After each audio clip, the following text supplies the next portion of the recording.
People want to have a one-stop shop. They need us for now all these different services, not just the heating and air side. When things are going wrong, you want the company that's going to be able to get things done as fast as possible for you. Today we're going to be in over 600 homes. What the customers can count on is we're going to send a competent person to your home with a vehicle that's stocked and prepared. We're going to do what's right.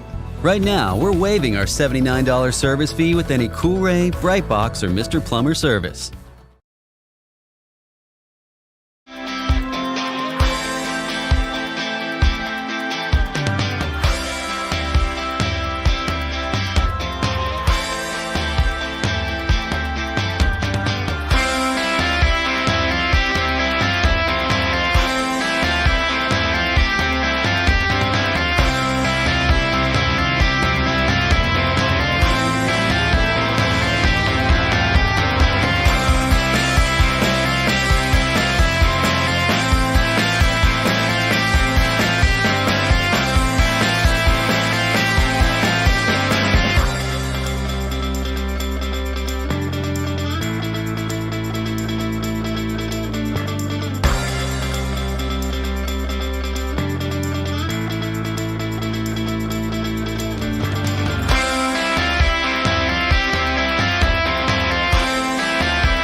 We all need hot water. Some of us need more than others. So it's a good thing that State has a wide range of tough commercial-grade water heaters for your home. From standard models to high-efficiency and tankless models, we've got you covered, no matter where you live, what you do, or who started it. To install a State water heater in your home, visit statewaterheaters.com and use our contractor locator to find an installer near you.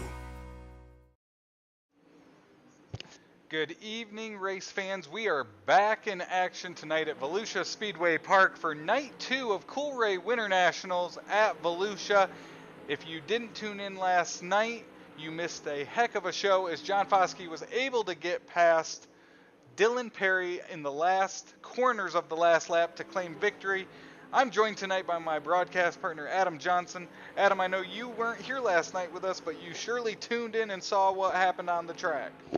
Well, Travis, I absolutely did, and it was a bummer not being in the broadcast booth with you, but I sure am happy to be back, and you better believe that I did not miss out on that action. That last lap battle, especially around the final turn, I mean, credit to John Foskey, and he talked a lot in his post-race broadcast with you about feeling a little bad of the way he got past Dylan Perry, but previously, before that, when you interviewed Dylan Perry, he understood that this is what racing is, especially in the Coolray Pro Late Model Dirt Series, and that's good to hear. It shows me, and it tells really all of us as viewers, that we're in for a treat on night number 2 from Volusia Speedway Park. A little reminder for these races, as the guys are kind of running some laps right now, getting a feel for the track, a reminder that this, once again, is a double points race featuring 50-lap features. So a little different. You know, this is already the 3rd race of the season, if you can believe it, Travis, but 3 races in after tonight, and you can already see some momentum being built for some of the guys on the track. You can, and with this series, these guys race together. It's going to be over the course of 28 races for the year. There's a lot of new drivers joining the league this year, so it's going to be interesting to see as they build that trust with one another. We have a lot of rookies, a lot of first-time, full-time drivers this year. So as they build that trust with each other, up until that last corner, which John talked about, he just got in a little hot going into 3. They were racing respectfully throughout the night. So it's going to be interesting to see these conflicts that come up. Both drivers met in the pits, I know, earlier today. I think they both had their own views of what happened. But it's definitely going to be exciting to see what happens throughout tonight and then throughout the rest of the season. Absolutely. And I still feel like it's a little early in the season for there to even be any bad blood. These guys are really just trying to get a feel for the league right now. A lot of people have been here a while, but also a lot of newcomers. You don't want to come in and just straight up ruffle feathers right away. But another fun fact and something to look for if you are a bold bettor on Mr. John Foskey, keep in mind that there has never been a repeat winner in the Coolray Pro Late Model Dirt Series at Volusia Speedway Park. So never a repeat winner. Could this be the night we have a repeat winner? We came into last night with four winners and 4 races. We added a 5th. The other cool thing about last night with all these rookies in the league this year is John Foskey, that was his first win in the Coolray Late Model Pro Dirt Series. It's a big deal. So it's going to be interesting to see. I think we're going to have a lot of first-time winners, a lot of opportunities for guys to claim victory on a lot of different tracks. So we are here from Volusia Speedway Park for night 2 of racing in the Coolray WinterNationals. We will be right back with some more pre-race. We have some breaking news, both that broke today and some more that's coming tomorrow. So stay tuned. We are glad you're joining us here in Florida, and you're watching Extreme eSpeed TV.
Racers, get the most horsepower from your great engine with ProFabrication Headers and Exhaust. ProFabrication Headers and Exhaust is an official partner of the American Crate All-Star Series and used by winning racers such as Dylan Brown, Logan Robertson, Carson Ferguson, Christian Hanger, Cody Overton, and Eli Beats. ProFabrication Headers and Exhaust, just a click of a mouse away at ProFabrication.com. Quality that wins. Get yours at ProFabrication.com.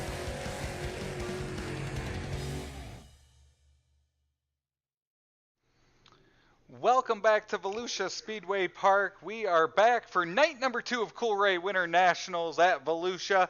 Adam, we had some breaking news come out today. Do you want to give us the full report on that breaking news?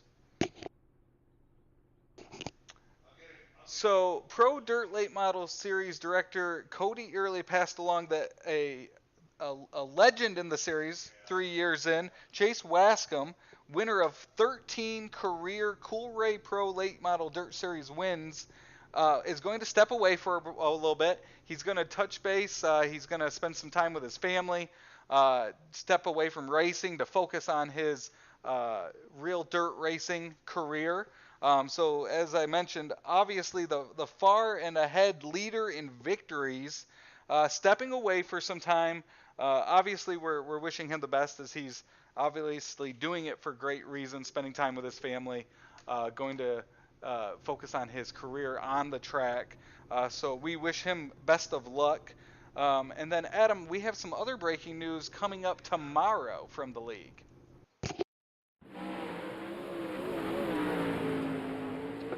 So we have the 11:30 a.m. 2023 Winter National news. It's going to drop. Cody Early been working really hard. This is no surprise. If you've been following the Coolray Pro Late Model Dirt Series, this is news that you're going to want to tune in for. This is news. Keep on the Facebook page. This is an opportunity. This was the most plugged in and tight network of racers that we've seen, and it all starts here and on Extreme eSpeed TV. So I'm really excited. 11:30 a.m. I believe that's an Eastern time tomorrow as well. Not going to want to miss that. And really, to go back on what you touched on with Chase Wascom, like you said, 13 career wins here, his third year on the tour. He can take as much time as he needs. That's what's nice about the Coolray Pro Late Model Dirt Series family. We love our team, we love our guys, and we're excited to have Chase back whenever that might be. Yeah, I mean, the man's in the record books. There's undoubtedly no one who's dominated more than him. So, yeah, there's a lot of news going, and we still have a race to go tonight. So it is a jam-packed broadcast tonight, and settle in, and we got some good stuff coming for you tonight. Yes, we do, Adam. And as they continue to make hot laps around the track, we're going to go to another commercial break. When we come back, we will preview tonight's events. You're watching Extreme eSpeed TV.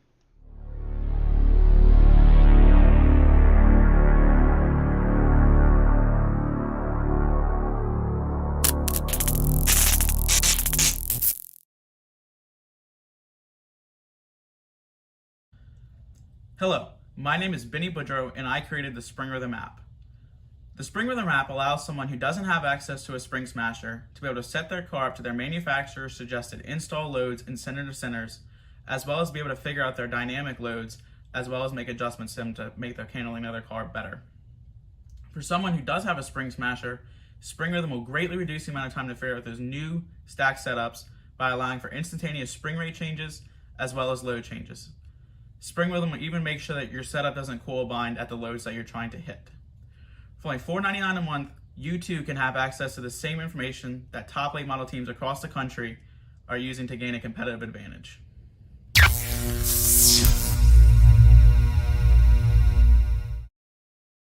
It rose from humble beginnings in the Valley of the Sun.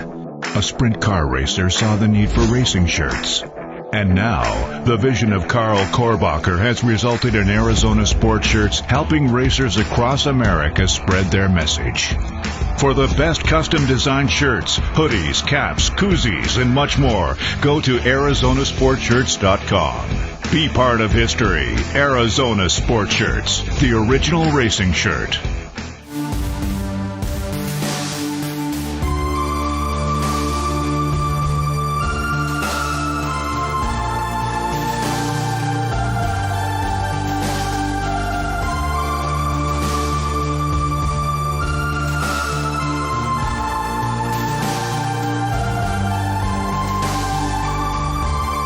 Racers that win, pour it in, and we appreciate you.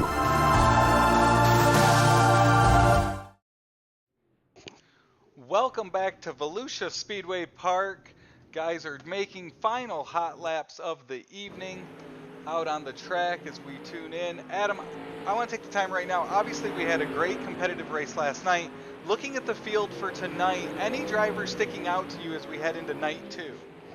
Well, you know, I don't want to take the cop-out answer, but it really feels like someone is going to have to prove to me, whether it's week 3 or whether it is midway through the season, if someone can overtake Dylan Perry. You know, it took a really drastic move last night to beat him. I think what's some optimism for the rest of the field is that Dylan Perry is not going to dominate, I don't think, from the first flag to the checkered flag. I think that he likes to take his time. He likes to study the field. But what I'm looking for is I'm looking for, you know, the Voiles guys. I'm looking for, you know, Lassiter. Lassiter is a name that we mention every single broadcast. So I do think there are opportunity. And like I said, never had a repeat winner here. There's no reason to think that we can't have a different winner tonight. It's going to be interesting, and one point you brought up there that I think is important is coming up next, we have Houston Guttering time trials. That was key last night. John was the fastest guy out on the track. He parlayed that into obviously starting great in his heats, winning his heat, and starting up front is really what gave him that start to the race cushion, as Dylan Perry and some of the others had to cycle through, had to drive their way up through the fields to get up to the front of the pack. So it's going to be important. Houston Guttering time trials always important, but it seems that especially here at Volusia, guys are able to move up and down the field. We've seen guys get shuffled to the back. They've been able to battle back to a top 10. But once you get back up into that top 6 or 7, it's super competitive up there, and it's harder to get by each one of those guys as you move forward. It is, and not only are you at the mercy of the drivers around you, but you're at the mercy of really the track and how that changes. So I'm not sure. We're going to probably find out about 10 laps in if it is very similar to yesterday or if it is very different than yesterday. I think we might see a different race, different strategies. I know a lot of these guys spent time. We even talked about it yesterday in the post-race interviews. One guy was like, I'm going to think about this for the next couple hours. So I would be shocked if this plays out exactly the way yesterday played out. It is. It's going to be interesting. Like we've talked about, we've been here now. This is our second night this week. We were here last week for the Toilet Bowl 100. Some drivers that we've talked about the 3 days we've been here. Brandon Bender's been fast. John Hines been fast.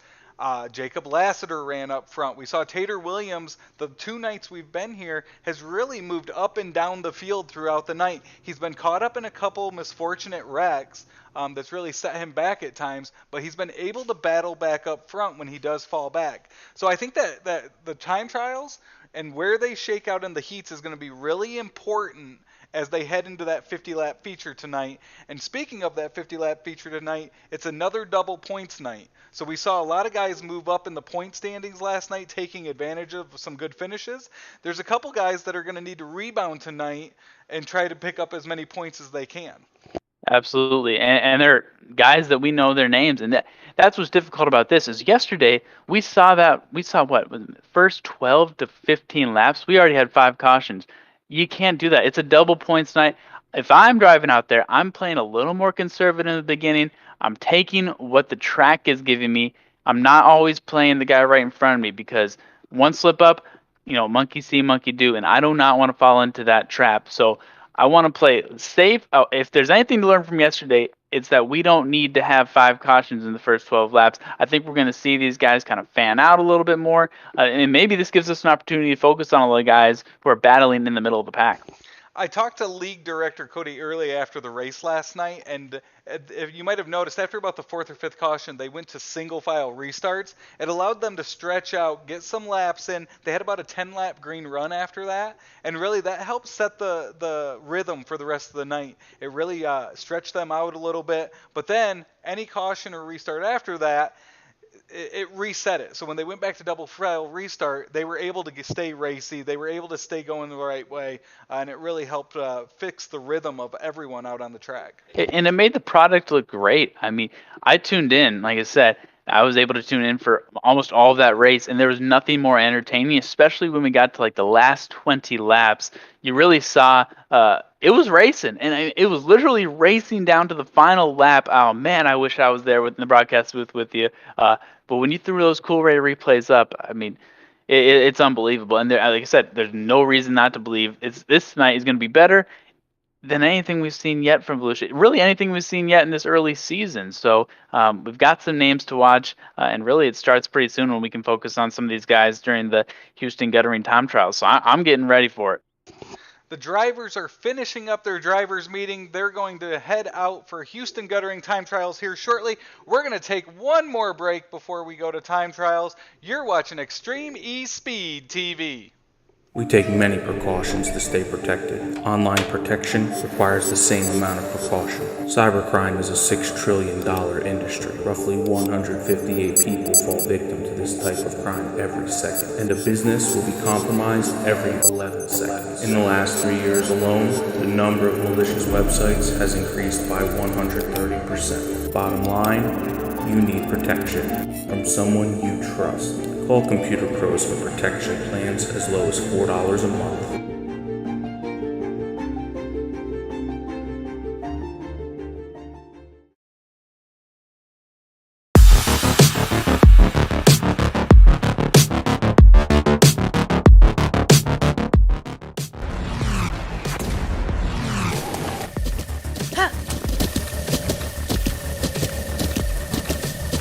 With the ButtKicker Gamer 2, what you see and what you hear is what you feel.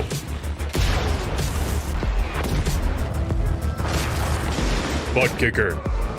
The future is feeling.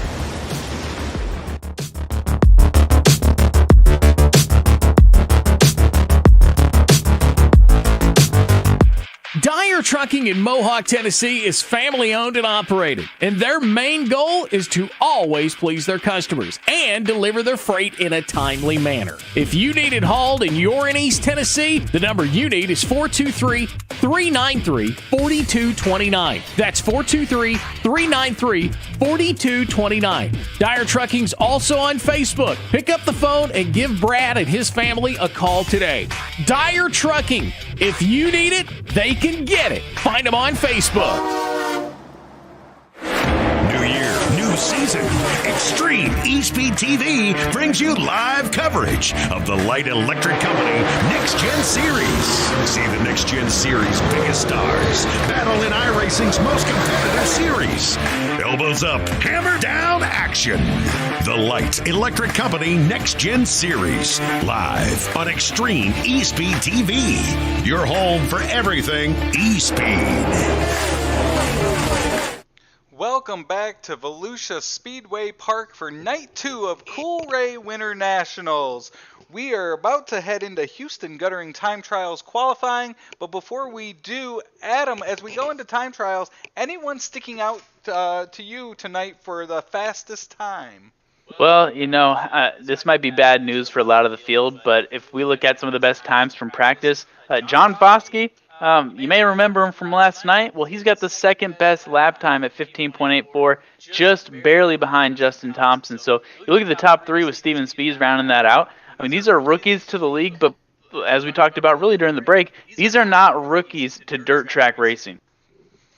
No, they are not, and we've got some other fast times. Justin Thompson ran really well last night. He was actually the fastest in hot laps with a 15.82. You had John Foskey up there. Steven Spees was up there. Jacob Lassiter. Tater Williams. You look back in hot laps, Dylan Perry was 7th fastest. But the kind of the theme for tonight is all the rookies' first career seasons in the Pro Late Model Dirt Series that we have. That includes Justin Thompson, John Foskey, Steven Spees, Dylan Perry, John Hine, Brett Carlton, DC Smith, Aiden Young, all these guys that we've seen run at the front already through multiple events. Now, we've got a lot of litmus tests here at Volusia, so it'll be interesting to see once we move on to some of the other tracks like Weed Sport, Bristol Motor Speedway, Cedar Lake. But so far, the fastest are definitely gravitating towards the top, and it's going to be interesting to see how it shakes out here in Houston Guttering Time Trials. Absolutely, and this feels like I'm looking at the board right here, and this is a Tater Williams bounce back race, and that's not a bold prediction. That's just a prediction that feels like about right, as it looks like we have Houston Guttering Time Trials about to get going here. Looks like we've got another group of practice out before we get started with qualifying. Tater Williams unveiled his new paint scheme last night. Looks good. Liking the colors on that 182. Like that Coolray quarter panel there. Looks pretty nice. And hey, if you're these guys, you can never have enough practice. But do you think by the end of tomorrow night they're going to have enough of Volusia Speedway, or you think they just love this track so much? I think a lot of series get used to running a lot of Volusia, a lot of East Bay in February. Go where there's actual decent weather that you can race in. Right. Plus, we've got 3 nights here. We're in night number 2. The LEC Electric Next Gen Series is over at the big track at Daytona on Sunday night. So we've got a lot of racing coming at you from Florida. And I mean, why not? Why not go to Florida, beat the spring break crowd, and head down for some racing in February? And I'm looking at where all these drivers on the roster are from. We only have one, Brett Carlton from Royal Palm Beach, Florida. There's a lot of Southeast representation here in the Coolray Pro Late Model Dirt Series league, but not a lot of Floridians. So it's a little bit of a road trip for a lot of these guys. Bring the family out. Hopefully there's a lot of family watching tonight, but we're getting pretty close here, ladies and gentlemen. So settle in. It looks like practice is wrapping up, and Houston Guttering Time Trials are about to begin. So Houston Guttering Time Trials are about to begin. We'll go out 2 at a time, set the fields for our carrier heat races. We'll have 4 of them following, and then we'll set the field for our 50-lap feature for night number 2 of Coolray WinterNationals. We'll let the drivers get set, and once they get on out there, we will get to setting this fast field.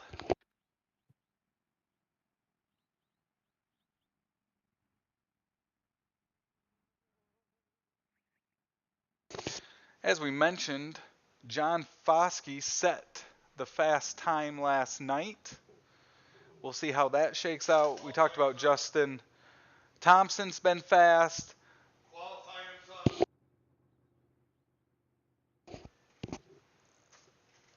So if you're a fan of appetizers before the main meal, you're gonna love qualifying and you're gonna love carrier heat races. And it looks like beginning things, we've got the number 3 of Cody Early. Cody Early, that's our guy. Cody Early comes from Greenville, Tennessee in his Warrior race car. His first time is a 16.70. He is out there with Dylan Perry, last night's runner-up. Dylan Perry's in the P7 from Ringgold, Georgia. Coolray Rapid Race Graphics CVR race car. He turns a 16.08. That's a nice looking car. Let's see if someone can break 15 here. Looks like he'll be pulling off now. We'll see who's up next. It looks like Mr. John Foskey himself, the man from last night. He's in the Longhorn Coleman and Sons Painting, Bangin' Sets, B&B Baits, Combs Cuts, and Chip Bangers Racing. And he looks comfortable out there. He sure does. Takes the green. We'll see what he could pull here on the time. Beautiful camera angle following all around Volusia Speedway Park. He's riding the low line right now. Ooh, love that camera angle. That right there. We'll see where that places him. Ooh, yep, he broke 16, 15.92. And now we'll have Mr. Zach Chapman in the number 72. He's sponsored by Coolray Heating and Cooling, Brite Box Electrical, VMR Wraps, and Gambler Motorsports. First year in the league out of Gettysburg, Pennsylvania. Mr. Chapman with a 16.71. So that puts him a third of the 4 qualifiers.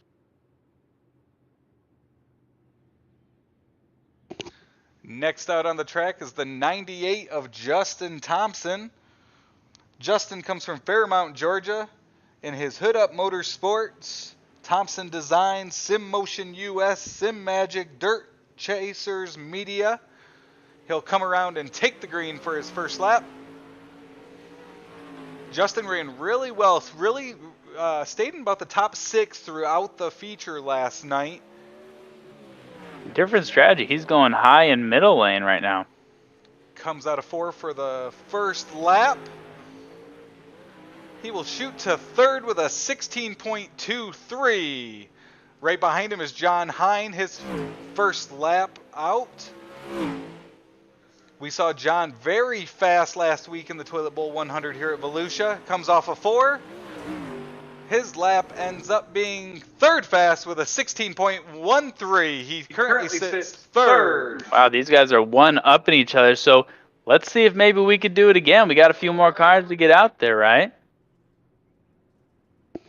We will wait to see who's next. Currently, John Foskey sitting first with Dylan Perry in second, just like they ended up last night.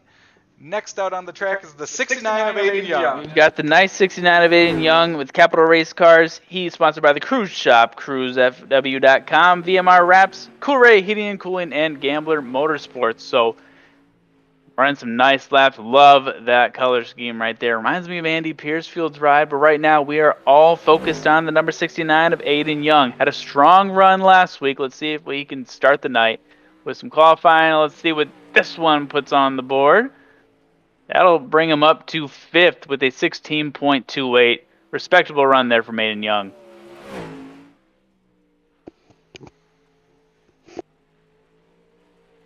Second lap time, see if we can top that. Add 16. Wow, all the way up to second with the 16.02, 1/100th of a second behind John Foskey. Great run there for Aiden Young.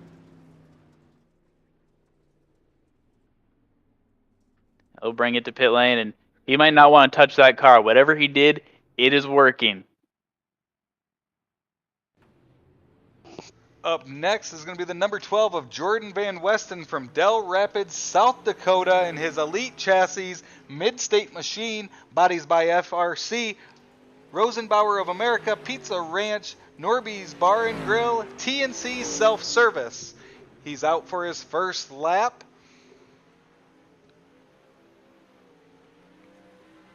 Another one kind of taking the high line right now. It's so different driver to driver. Comes out of 4 for his first completed lap, and he ends with a 16.88, sits 9th. Colin Boyles completes his second lap. He ends up with a 16.95, ending up 7th. He's driving his Pierce Platinum race car out of Dalton City, Illinois. See if he can pick up some speed, and he is done for the evening with his second lap. So they are rifling through right now, Volusia, in the Houston Guttering time trials. We've got 9 drivers in so far. Foskey's still your man on top, but we have some more to go. And it looks like we have the number 55 of Steven Spees, Mr. Steven Spees out of Lee's Summit, Missouri. He's driving for Midwest Turbo and Performance, MTPTurbo.com, and Gambler Motorsports. We'll see what he can put up right now, but he's a rookie, but he certainly doesn't drive like it in this league. We'll run the high line, looking great, diving in low as he comes to the final turn. Looking very clean on that one. Let's see where that catapults him. That brings him up to 4th with a 16.13. And of course, we'll also keep an eye on the number 95 who just started, Mr. Dylan Hutchison out of Holt Summit, Missouri. He's driving for CBR 25, ZD Photos, Combs Cut, and KMJ Graphics. So eager to see what he puts up. He runs a little bit higher coming to the flag and then runs low. So it looks like Hutchison put up a 16.43. That's good enough to put him in 7th. Let's see if we can get lap number 2 right here. It looks like he will pull off. Steven Spees with his second lap actually gained some ground, ran a 15.99 to move up to 2nd. And now it looks like we've got Andy Piercefield and his number 75, Coolray Air Conditioning, Masterbuilt race car. He'll take the green flag for his first lap. Andy also has extreme eSpeed on the side of his car there. We like to see that as he makes his lap around Volusia Speedway Park. We certainly do. Let's see where this drops him on this first lap. That'll bump Andy up to 7th. A great 16.34, looking consistent as we bring out now the 00 of Dustin Kenyon out of Greenville, Tennessee. He's in the Longhorn chassis. Kenyon Racing, Catch Fence Apparel Company, CBR, Wares Machine, and CFM Designs by JDM. He looks like he's moving quick. That's definitely a top 10 right there. As Kenyon, he's got 8 so far with 16.4 as his best lap. Next up is going to be the 51 of Jacob Lassiter out of Dorsden, Tennessee in his Rayburn chassis. He's got custom race engines, 399 eSports, Flex Motorsports, Max Green, CFM Designs by JDM. Jacob was one of our front runners last night as he was fast, ran top 3 for a time, ended up top 6, 7 as the night went on. Should be another fast run for Jacob at Volusia as he comes for his first lap. He'll end up with a 16.14, which puts him 6th fastest currently on the track. He'll complete his second lap now. Just 7 cars remain, including Mr. Tater Williams, the one that we always like to keep an eye on, and that is number 51 of Lassiter, still running strong. That's a 16.13, puts him up a little bit to 5th. Did see some movement. Some guys were able to improve on their second laps. Some took the first lap and were good with that.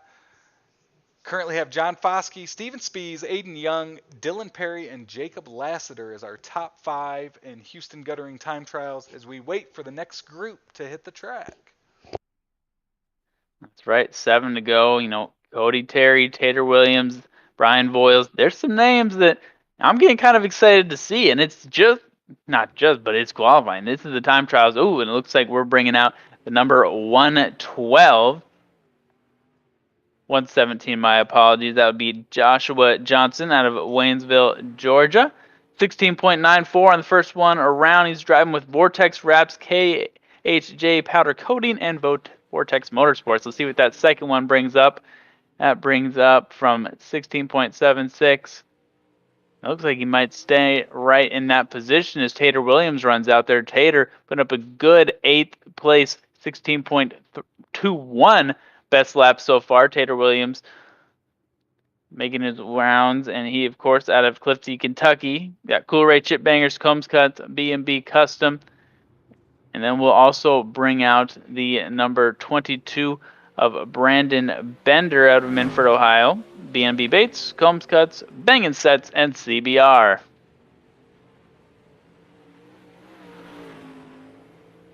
Looking to see what Bender's first number. He is one of just 4 remaining to qualify. Let's see where this one takes us up to. Actually might have been his first lap to warm up. He now has the green flag. Loving that Coolray quarter panel.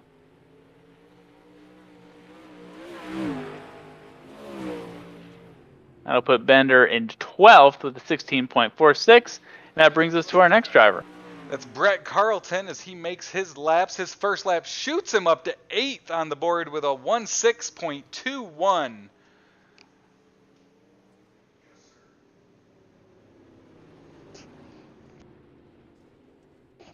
Three to go, including Cody Terry, Brian Voiles, and DC Smith. As Bender pulls in, Cody Terry's now out on the track, and his number 25 Longhorn Chassis Groundbound Call, Spencer Boyd LLC, Combs Cut, CBR, Kick-Ass Beef Jerky, Titan, Loose Off, Bangin' Sets, Longhorn Chassis from Gastonia, North Carolina. You can see exactly why this kid has a lot of sponsors. I'm pretty sure we're going to see it here when he puts up his time. He looks like he is flying right now. He comes out of 3 and 4 for his first time lap.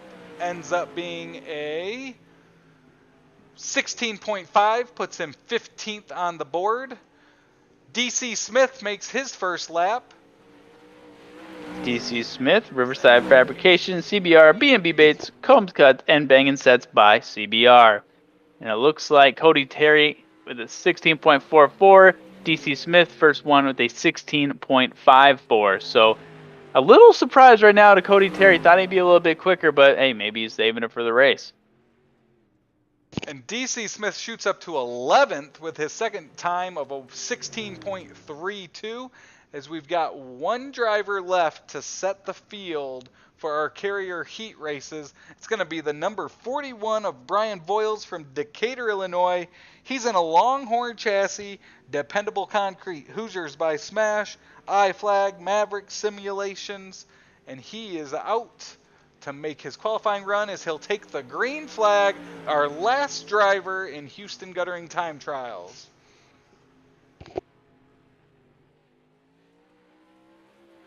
Looks like he's enjoying that high side right now. He might have found something he likes. We'll see if it shows up on the board. He completes his first lap. It comes in at a 16.93, puts him 21st fastest, as he'll try to improve upon that on lap number 2.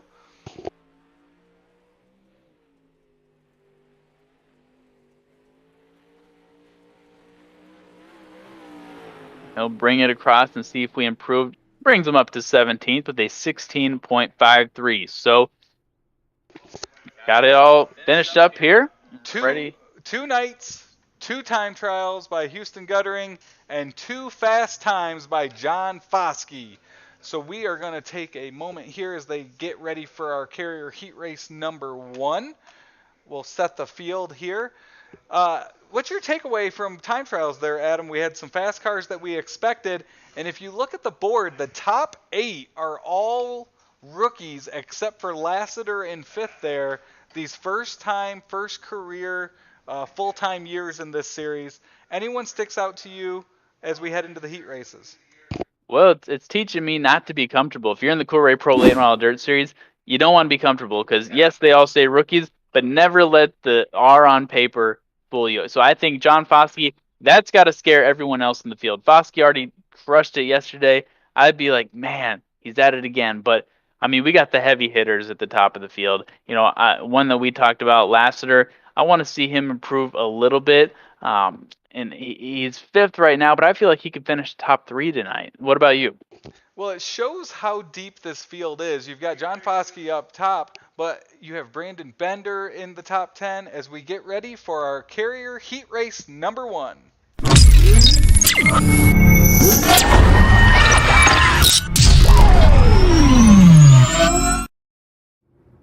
We are back. The guys are lined up as they get ready to take on. We've got the starting lineup as we look at the starting lineup in Carrier Heat number 1. That's right. On the front row, we'll have John Foskey, followed by Dylan Perry. Second row, Justin Thompson. Next to Brandon Bender. Dustin Kenyon. Next to Zach Chapman. And then Mr. Cody Early in that number 3. We'll round him out in 7th. Got any picks for Carrier Heat Race number 1, Adam? I do. It's John Foskey until he can prove me wrong, and it's really as simple as that, quite honestly. Dylan Perry, though, much like in the race, I expect him to give Foskey and the entire field a run for their money. So this is an appetizer. Dessert's coming a little bit later. And how interesting is, after last night, look who's starting on the front row. We've got John Foskey and Dylan Perry right next to each other again. So it's going to be interesting to see as we have an 8-lap shootout in Carrier Heat Race number 1. Pace truck lights are off as John Foskey, Dylan Perry lead us to field. Another one to watch, that second row, Justin Thompson and Brandon Bender should be fast as well. This kind of feels like a stacked field right here, and we'll see how it goes. It looks like we'll maybe at least one more lap to go before the pace truck takes us to the green flag. And we talk about it a lot here, Adam. You can see the track right now.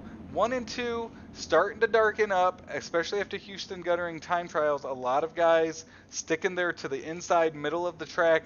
Last night we saw some guys move all over. We had them running up against the wall. We had them down against the inside wall trying to get anything they can. So it'll be interesting to see as the track changes throughout the night again here at Volusia. And they had a lot more space last time. Even last week, at Dirt Track at Charlotte, not as much room. So I do think these Carrier heats are a great taste test for what's to come. So I want to see how wide they fan out. And the pace truck goes to the inside, and John Foskey takes us to green in Carrier Heat Race number 1. A little slow getting into 1 and 2 as Dylan Perry's able to charge on the outside. Thompson's right behind him, battling for second. I'm not sure what exactly Foskey did on that restart, but that's the type of restart that Dylan Perry will take the lead, and I'm not sure he's going to look back. He pulls away as now they battle for 2nd, 3rd, 4th, and 5th as Foskey battles back on the outside of Thompson going down the backstretch.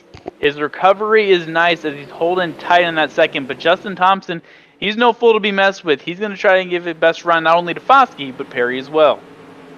As we've got Thompson and Foskey battling for 2nd, we've got Bender and Chapman battling for 4th and 5th as Foskey's able to pull away from Thompson going into 3. Even when you look in the back, you got Chapman and Kenyon switching spots in the back. There's movement, and all parts of the track are being used right now with 5 remaining in the Carrier Heat number 1. Dylan Perry has stretched his lead out as let's take a look. You're right, yeah, he has stretched it. Ooh, I love this onboard camera right here. And really, his windshield's a little clean right now. Yeah, we talked about it last night, how important that clean air is out in front, and Dylan Perry has the best view in this race with 4 laps to go, now 3 laps to go, as he makes his way around Volusia. You can kind of see in the bottom left of your screen, you can see the way his hands were moving there. He's working this track, but he's working it in a way that he knows exactly what he's doing, and I don't think the track is surprising him, at least quite yet.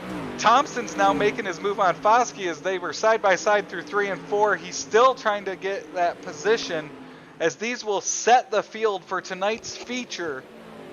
This might be a battle to watch when the feature comes about, but if Thompson had maybe 5 to 7 more laps, I think he gets it, but 1 to go, not sure he can overtake him here. He's going to make the try as Dylan Perry stretches out his lead. We've got Foskey in second, Thompson in third. Chapman just gets past Bender as they battle coming out of 2 and 3. But Carrier Heat Race number 1 is going to go to Dylan Perry with John Foskey, Justin Thompson rounding out your top 3. Looking at this, no real surprises. Like I said, someone's going to have to prove to me that they can beat Foskey. Dylan Perry had a great restart, and he did it. So we'll see them a little bit later tonight. But great start with Carrier Heat number 1. Super excited to see what's come with the next one. But Perry, Foskey, Thompson, your top 3 in Carrier Heat number 1. Great work by Chapman, Bender, Kenyon early as well to round out that one. Let's now go to Carrier Heat Race number 2.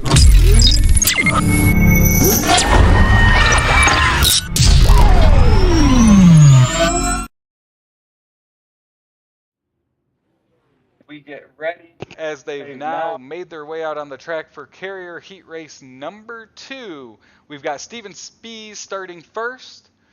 We've got to his outside Jacob Lassiter, third Brett Carlton, fourth DC Smith, fifth Dylan Hutchinson, sixth Brian Voiles, and seventh Jordan Van Westen. Do you have a pick in heat number 2, Adam?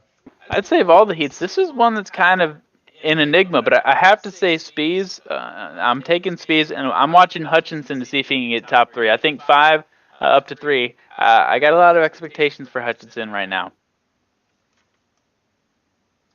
As we have another 8-lap Carrier Heat Race to set the field for the feature. Dylan Perry was able to win Heat Race number 1. We've got Spees and Lassiter, 2 fast cars starting on that front row.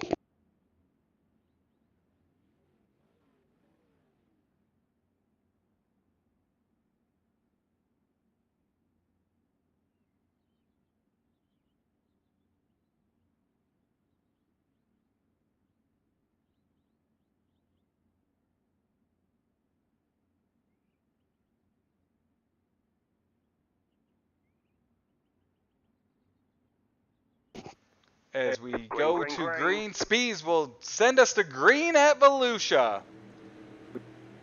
Very even restart for all those drivers, but man, they're coming around hot. I like what Spees just did there, but Lassiter overtakes him, and that's kind of what we expected, a back-and-forth battle between them. My call right there, Hutchinson still holding in 5th, but they are almost 3 wide as approach just the second lap. It looks like Lassiter is being forced to hold that middle lane. Spees kind of has him where he wants him. We'll see if he can make a move as the caution comes out.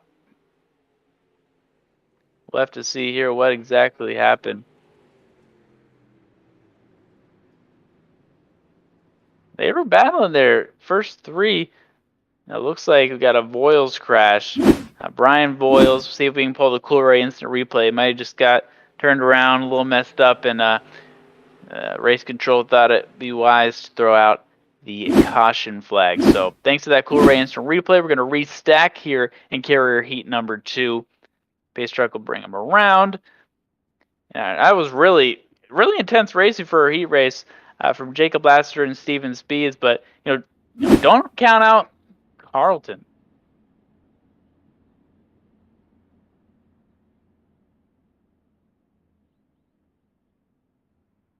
Once again, when we do get to that feature, this is a double points night, 50-lap feature on the half mile. So, putting in 25 miles for a feature, and they use up every single, mile right there. It is quite intense racing. So we're excited for it. Excited to have you here as well as the pace truck brings us around. Lights are still on.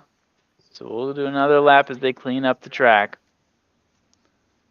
Steven Spees were able to get off quick on that first start of the race. We've got 6 laps to go.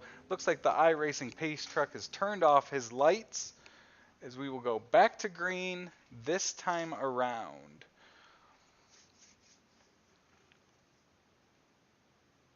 Jordan Van Westen was able to take advantage of that. He's moved up a couple spots in this race thus far. DC Smith's moved up to 3rd as they look to improve their position for setting the field in tonight's 50-lap feature. The iRacing pace truck makes that hard left in turn 4, And Jacob Lassiter and Steven Spies bring us back to green at Volusia. Good restart for Lassiter as he takes the lead going into 1 and 2 with Spies right behind him. A little bobble which opens the door as they stack up coming out of 2. They sure did stack up, and it almost looked like we had contact there between the 29 and Steven Spies, but no caution, still racing with now, it looks like 4 laps to go possibly next time around. Quite the gap there put on by Jacob Lassiter. Whatever happened in that restart, whatever contact Spies had when they kind of bottled up, it was only to Lassiter's game. Lassiter's able to pull away a little bit with Spies in second as they stretch out single file around the track here at Volusia. Check out some different camera angles as Spies makes some ground up on Lassiter as they go through 3 and 4. Looking good, loving these camera angles, loving this crowd we're seeing tonight with 3 laps to go. Coolray WinterNationals Carrier Heat number 2. We still have 2 of these to go if you're just tuning in before we get to the last chance showdown and a feature. 2 laps to go with Lassiter out front, Steven Spies right behind him, Carlton third, DC Smith fourth, as Jacob Lassiter is able to pull away around Volusia. He'll come through 3 and 4 and take the white flag in Carrier Heat Race number 2. Just a consistent run. Going into a showdown or a feature, Lassiter has to feel as confident as anyone, and it's shown. His confidence is key right now in this season. And he will come around turn 4 as he will claim victory in Heat Race number 2. Jacob Lassiter, Steven Spies, Brett Carlton, DC Smith, Dylan Hutchinson, Jordan Van Westen. You know, not a lot of movement, but that does not mean it was not a great heat. It surely was. So, like I said, the results right there. Quite an easy win there for Lassiter when it came to that last restart after the caution. So, Lassiter, Spies, Carlton, great names to watch when we do get to the feature.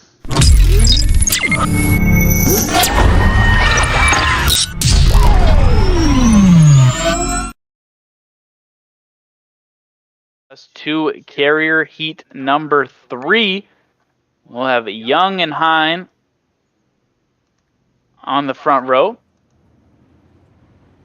Williams and Piercefield right there, second row. Terry and Voiles, third, and Joshua Johnson rounding things out. So these are some fun names. These are names where if you've been around the Coolray Pro Late Model Dirt Series, these boys can provide some fun and some action.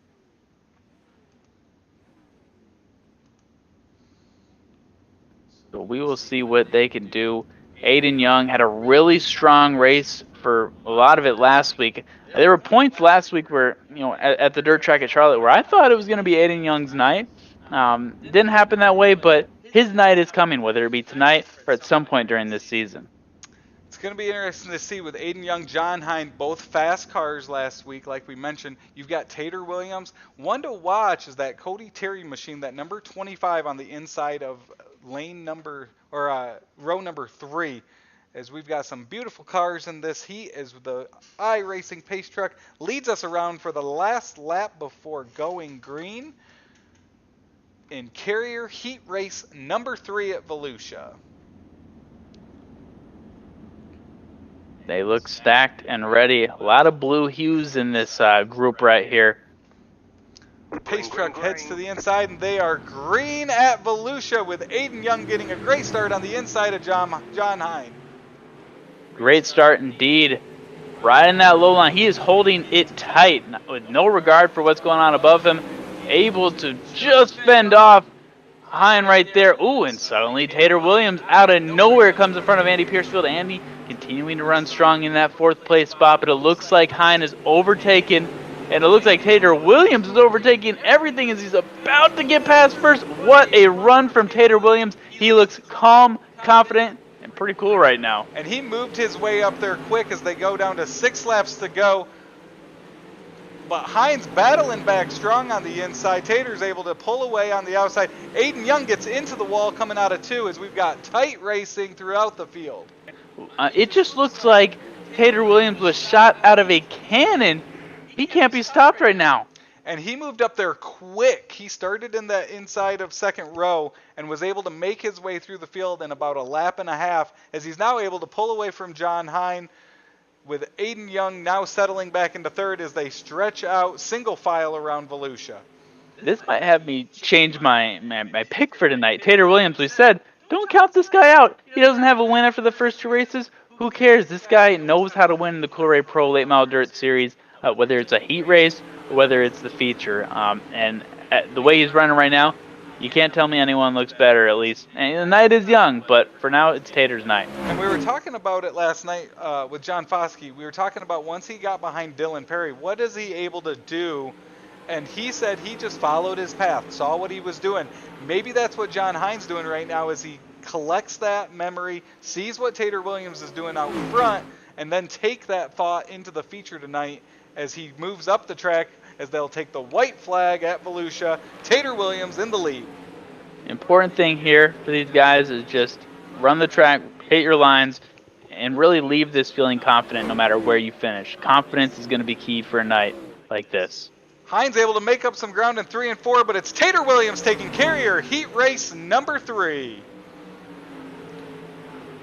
Yes, sir. Carrier heat race number 3. And we've got Tater Williams first, John Hine second, Aiden Young third, Colin Voiles fourth, Cody Terry fifth, Andy and Joshua rounding out the next 2.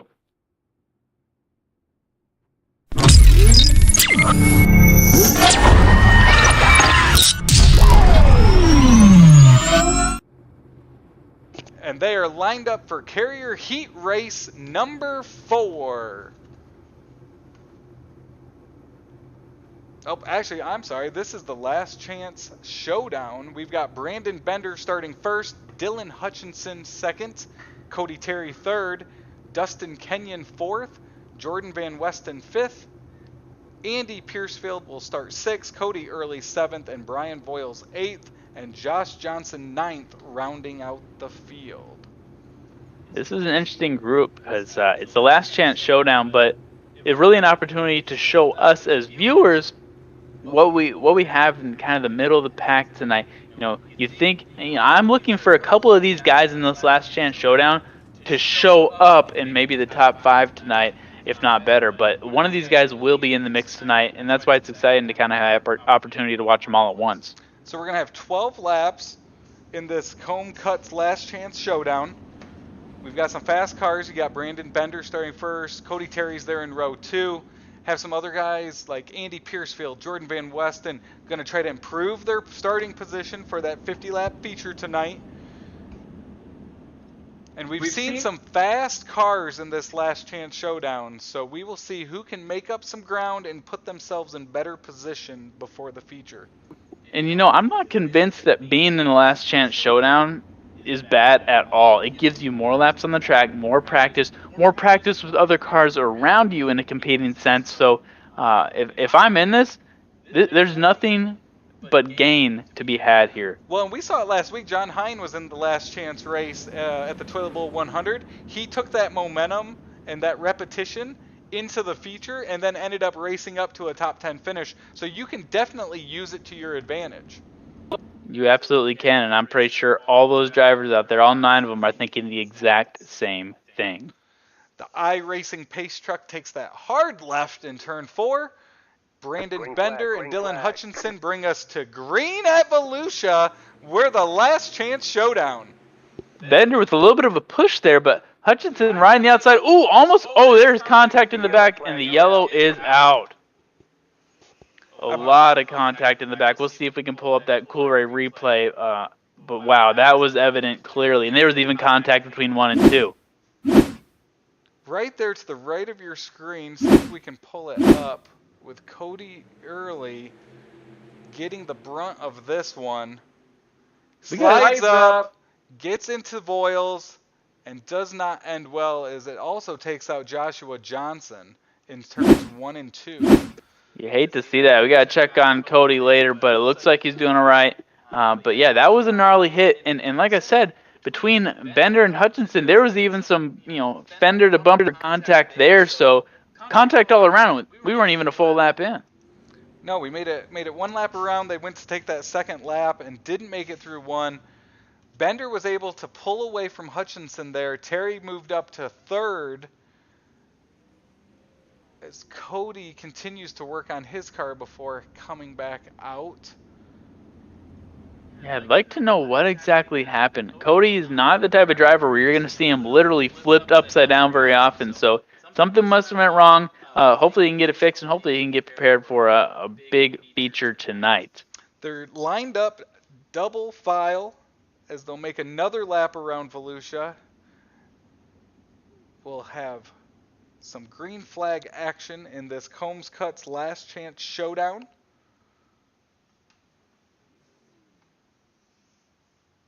And that's right, Combs Cuts, be a cut above, and you're going to want to be above your competition in this one tonight.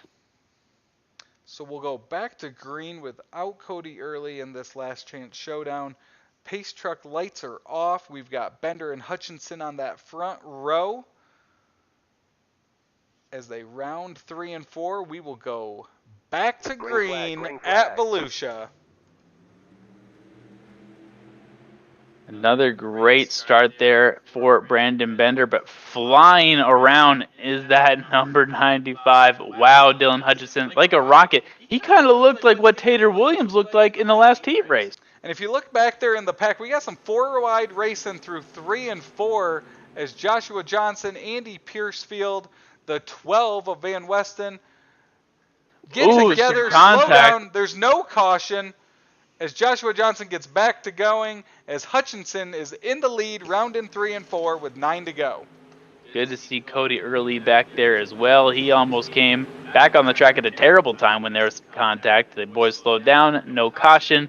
Hutchinson doing his best Tater Williams impression and just rocketing through after overtaking a lead. So I told you to watch Hutchinson earlier. I'd like to see him crack top 7, top 5 when we get to the feature, as we watch some, middle of the pack racing right now between Kenyon and Piercefield. We'll see if he can overtake him. Piercefield going low, complete opposite strategies, and it looks like he's so close. We'll see if he can take it right here. Andy rolls deep again.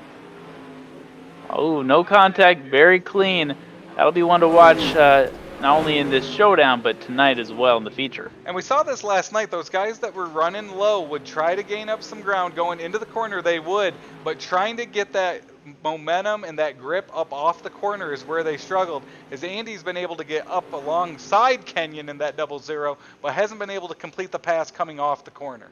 No, he hasn't. Andy's not giving up an inch right now. We still have 5 to go.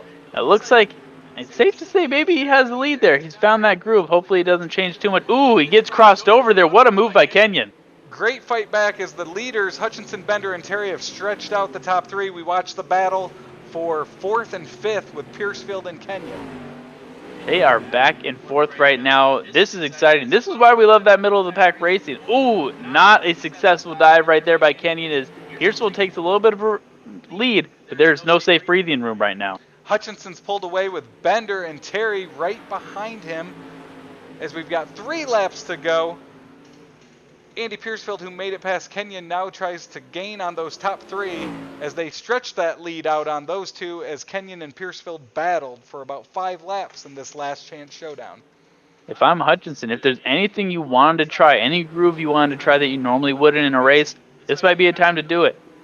You still have a little bit of a safe lead. You can recover if you give up half a second. But yeah, I like what I'm seeing out of Hutchinson right now, as he takes the white flag in the Combs Cuts Last Chance Showdown. And Hutchinson from Holt Summit, Missouri, his Longhorn chassis, a part of Chip Bangers Racing, will round corners 3 and 4. Oh, there's a car as they stack up. We're 3 wide coming to the checkered, and Hutchinson will hold on as Bender comes all the way back. Looked like there was traffic through 3 and 4. Cody! Hutchinson slowed down. It allowed Bender to get up there. Cody Terry got up there at one point. As we will look, it looks like that is the end, as Hutchinson will win the Combs Cuts Last Chance Showdown. It's a heck of a way to end the heat races and showdown. We're now going to take a break. We'll come back. We'll have Invocation from Dirt Racing Outreach, National Anthem, and then we will go green in our 50-lap feature event in night number 2 of Coolray WinterNationals at Volusia Speedway Park.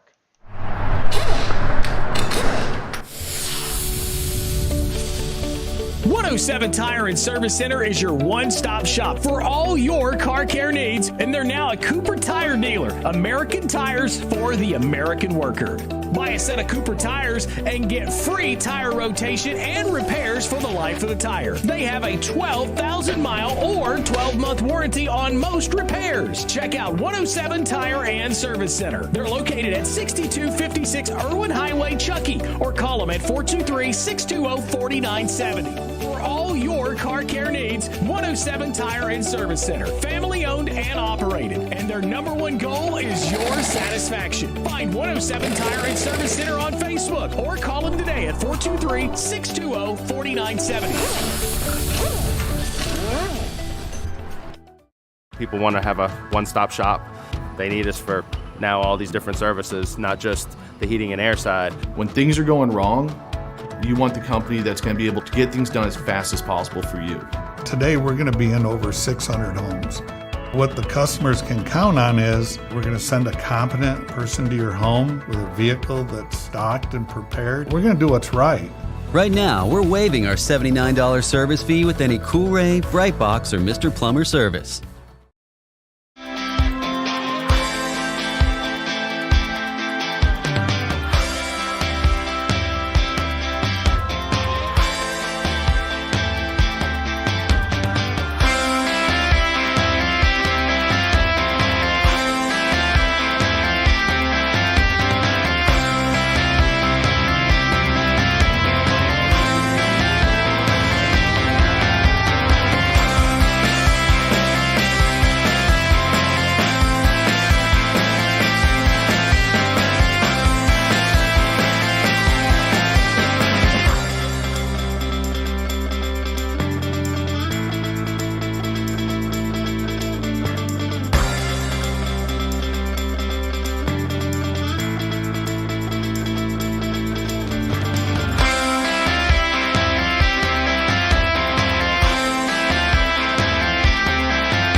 We all need hot water. Some of us need more than others. So it's a good thing that State has a wide range of tough commercial-grade water heaters for your home.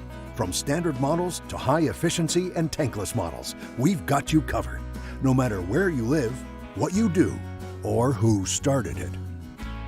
To install a State water heater in your home, visit statewaterheaters.com and use our contractor locator to find an installer near you.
Racers, get the most horsepower from your great engine with ProFabrication headers and exhaust. ProFabrication Headers and Exhaust is an official partner of the American Crate All-Star Series and used by winning racers such as Dylan Brown, Logan Robertson, Carson Ferguson, Christian Hanger, Cody Overton, and Eli Beats. ProFabrication Headers and Exhaust, just a click of a mouse away at ProFabrication.com. Quality that wins. Get yours at ProFabrication.com.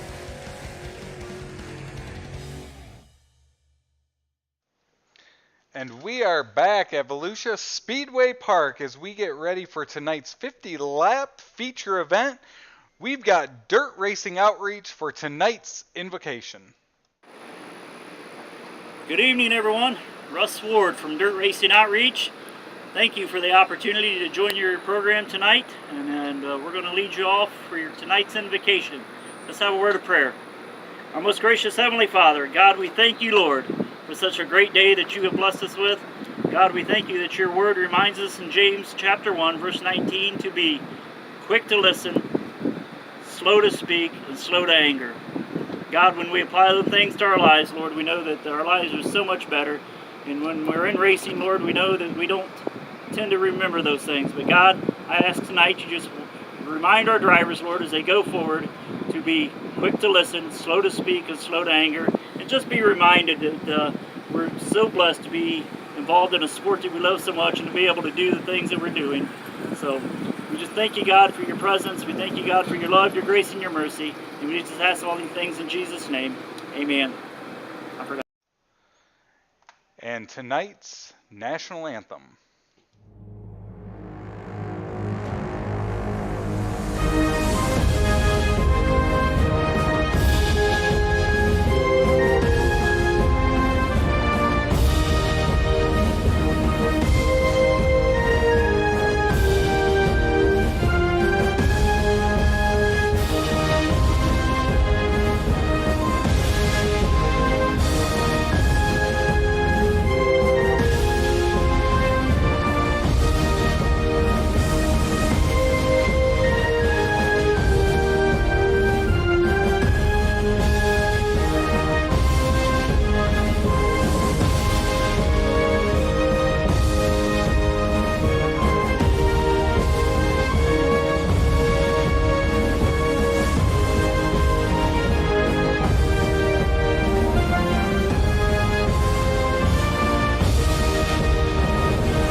And we are back and ready to go. We've got a 50-lap feature in tonight's night number 2 of Coolray WinterNationals at Volusia Speedway Park. If you're watching along with us on Extreme eSpeed YouTube channel, go over to that chat, submit your picks. We've got some in already, Adam. Who's chatting with us over there with their picks? Well, we got Justin Holstein saying, let's go, Aiden. A couple of Aiden fans. Jonathan, he's pulling for him. Perry calling that shot by Trent McCauley. We also have an Andy Piercefield shout out, an underdog shout out, but I think like Trent just said right now, I think Mr. Foskey will be in the mix. That's the safest bet of the night. But I'm liking his picks right now. I think one of these guys is going to be somebody we're looking at in victory lane. We also had another chime in just recently, Mr. T. Piercefield saying Tater Williams. You might be copying A. Johnson's pick, but I like Tater as well. That may have been me jumping on over there, which leads right into my pick for tonight. I'm going to go with Tater Williams. He was fast in that Carrier heat race. He was fast last night. Plus some intangibles that you can't throw into the mix always. New paint scheme. I love the new look of his 182 as he takes the track tonight at Volusia. Adam, any others stick out to you as we head into tonight's 50-lap event? Absolutely. I think Dylan Perry is an obvious one, but if we're talking underdogs, ones that we should expect the unexpected, I like Jacob Lassiter and Dylan Hutchison. Hutchison, just what he showed me in that last chance showdown, that was all I needed to see. I expect a top 5 finish for Hutchinson. As they now start to line up, as we will head into our main event for Coolray WinterNationals.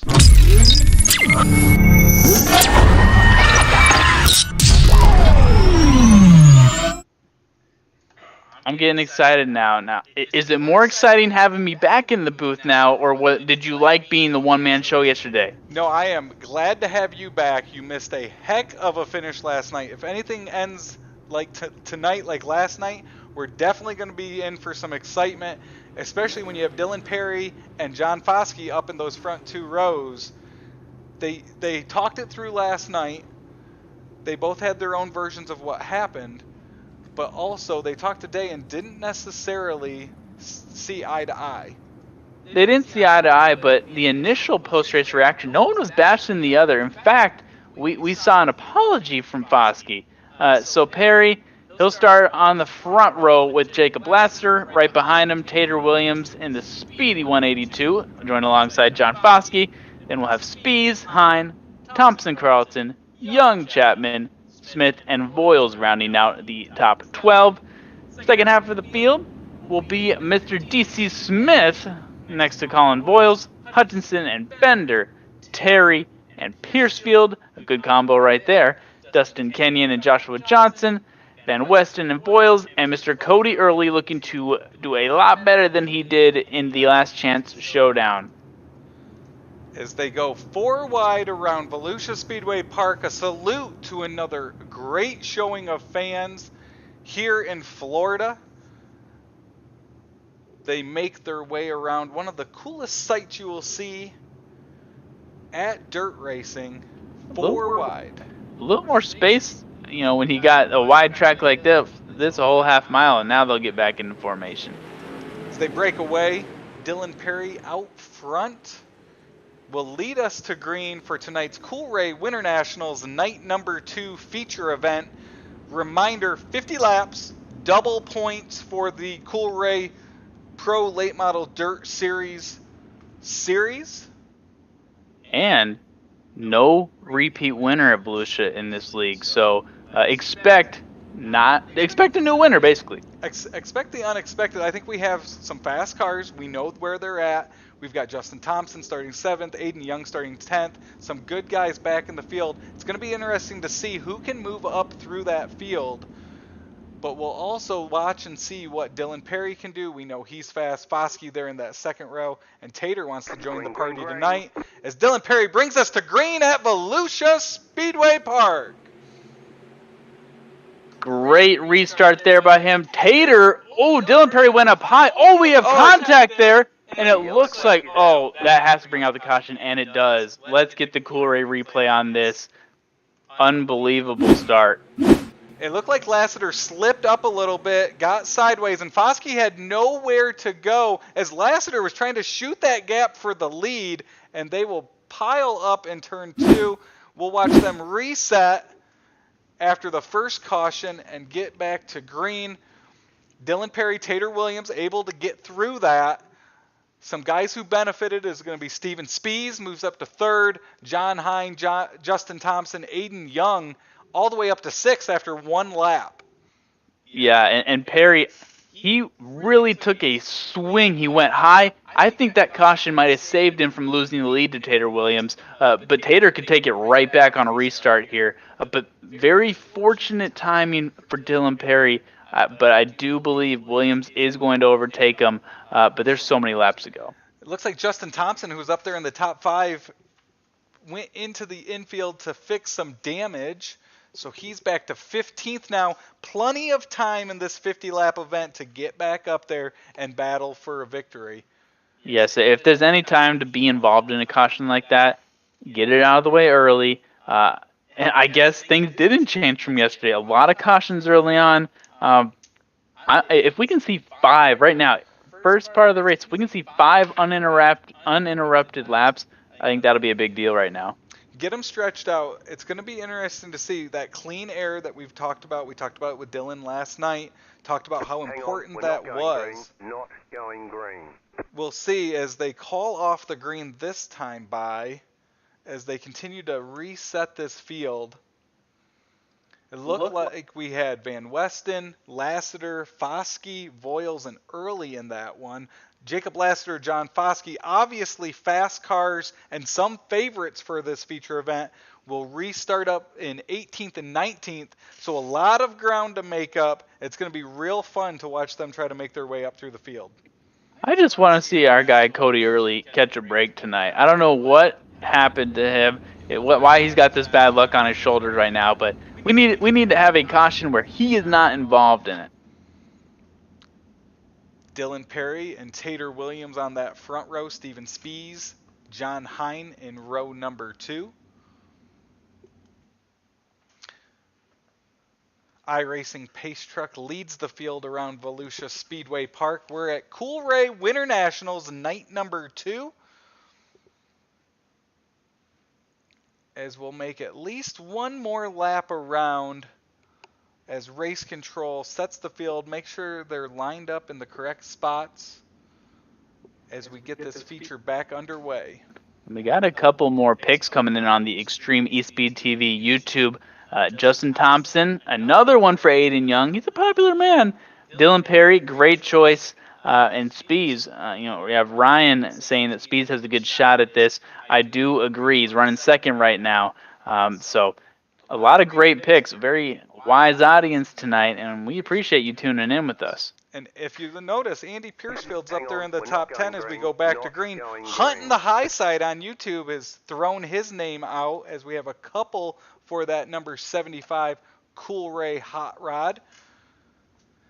As we continue to make some laps as they work on getting the correct order after a big wreck coming out of 2 early in this 50-lap event. Yeah, we haven't seen a wreck with that many cars involved. I mean, obviously 3 laps in, but that affected a lot of players in this game, and hopefully it didn't damage them too much. But the track is changing, and it's changing right now on caution, uncounted laps right now. So we're going to have to see how this plays out. But Perry and Spies, that's a fun one. I even like Tater. I think Tater enjoys being a little behind, because he just waits for them to make a mistake, and then he takes the lead. And you see the move there. They actually move Spies up ahead of Tater Williams. So Spies will start on the outside of row number 1 as they continue to sort this out. We ended up with about 7 guys that either had damage or took a pit opportunity, so it really moved some guys up. Aiden Young's up now to 5th. Colin Voiles 6th, Brandon Bender 7th, Hutchinson 8th, Andy Piercefield 9th, and Joshua Johnson round out the top 10. Interesting to see if we can get Cody Terry back in the mix. Not, 17th position, not where he exactly wants to be.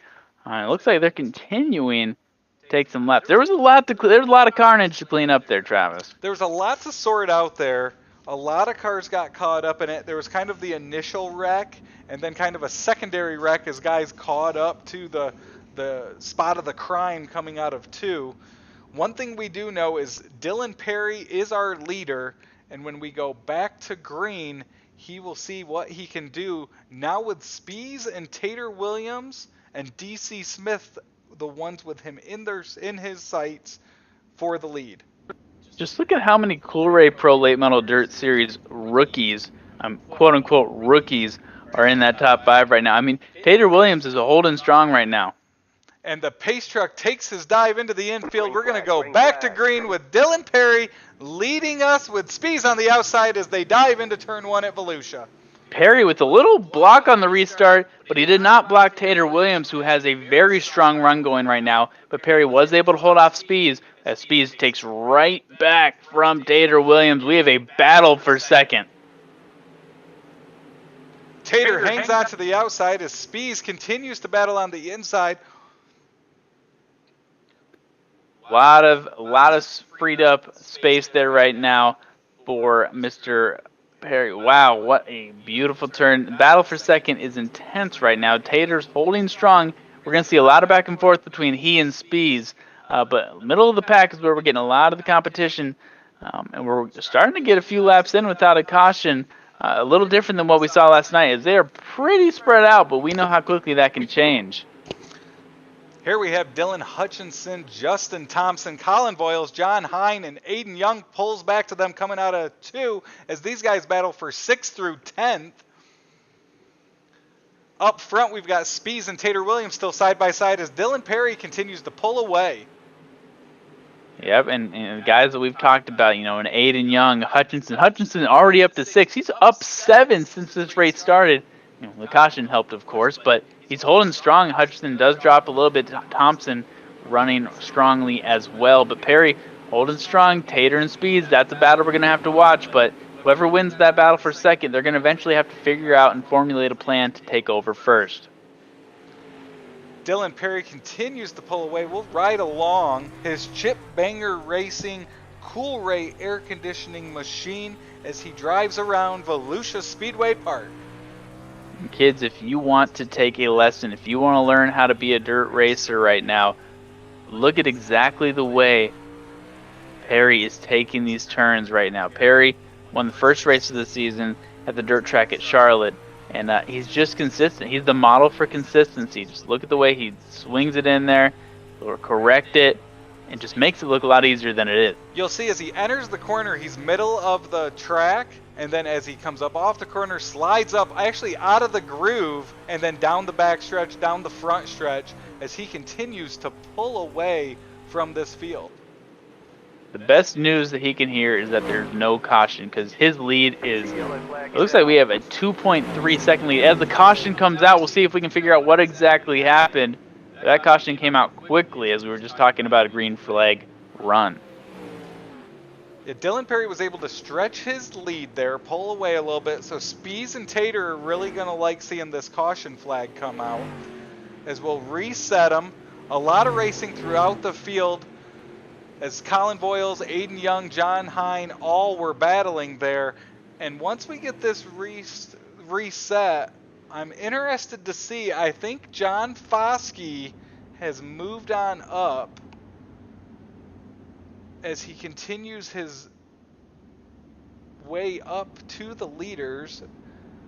Let's see here. I'm just amazed at the fact that Perry had a 2.3 second lead. We haven't seen a 2 second lead in a very long time at this track. And I believe Foskey's going to end up 11th or 12th. So he's made his way up through the field. We obviously know he has a fast car.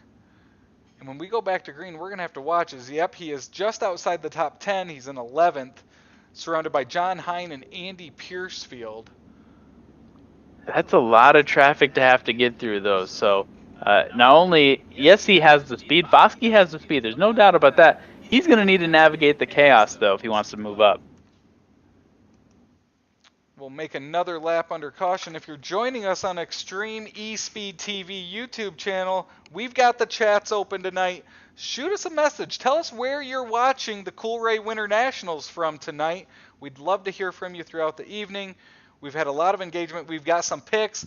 The Foskey picks out there, they're feeling good as he moves his way up through the field. We've got Aiden Young up in the top 10, some picks there. And then, of course, Tater Williams, who currently runs third, he's got his name in the chat as well. So it'll be interesting to see what happens as this race, now about a fifth of the way in, will reset, go back to green, and see what we can do with Dylan Perry leading the way. That's right, Aiden Young. He got two of those votes, actually, in the YouTube chat. And he's holding 8th right now, so you can change your opinion. It's not too late to change your opinion if you have any. We've got little brother Andrew in the kitchen right now reviewing all of the picks, letting us know what's going on. So it's a good time over here in the broadcast booth. We've got Dylan Perry, Steven Spees, Tater Williams, DC Smith, the first two rows.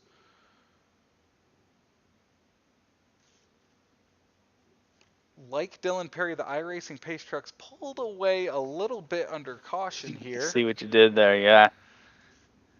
As we reset the field. We've got some solid runs. Andy Piercefield up to 12th. Zach Chapman right behind him in 13th. Jacob Lassiter, who was caught up in that first caution of the night, back up to 14th.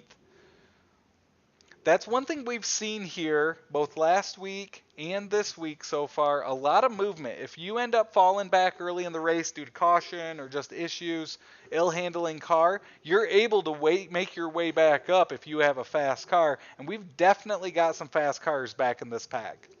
We sure do. And I think exaggerating too early is an issue. And that can go both ways. If you think you have a comfortable lead, we saw it happen to Aiden Young a couple of weeks ago. He was comfortable, didn't end up winning. And we saw, was it Perry? Yeah, he moved up through the field, and he didn't panic. So you have to stay cool, calm, and collected. Even in short, lap races like this with only 50, plenty of time. There's going to be 3 to 5 more cautions minimum, right? And looking at them as they go around, we've got a great view here. It looks like someone got into Tater Williams at some point. I'm not sure if that was from that first caution or maybe that last run we had, but it'll be interesting to see if that causes any issues for him as he tries to go for the lead as the iRacing pace truck dives into the infield, and we're back to green at Volusia Speedway Park. Dylan Perry's able to pull away as he goes through 1 and 2. Tater Williams slides up in front of Spees as they get into each other in turn 2. That contact was nothing but a gain for Perry as Tater starting to fall back. I think that damage you talked about, plus the bump he just took, is affecting him a lot. Look at this pack of cars. We've got 2nd through about 8th, all under a blanket as they're 3 wide with Spees, Bender,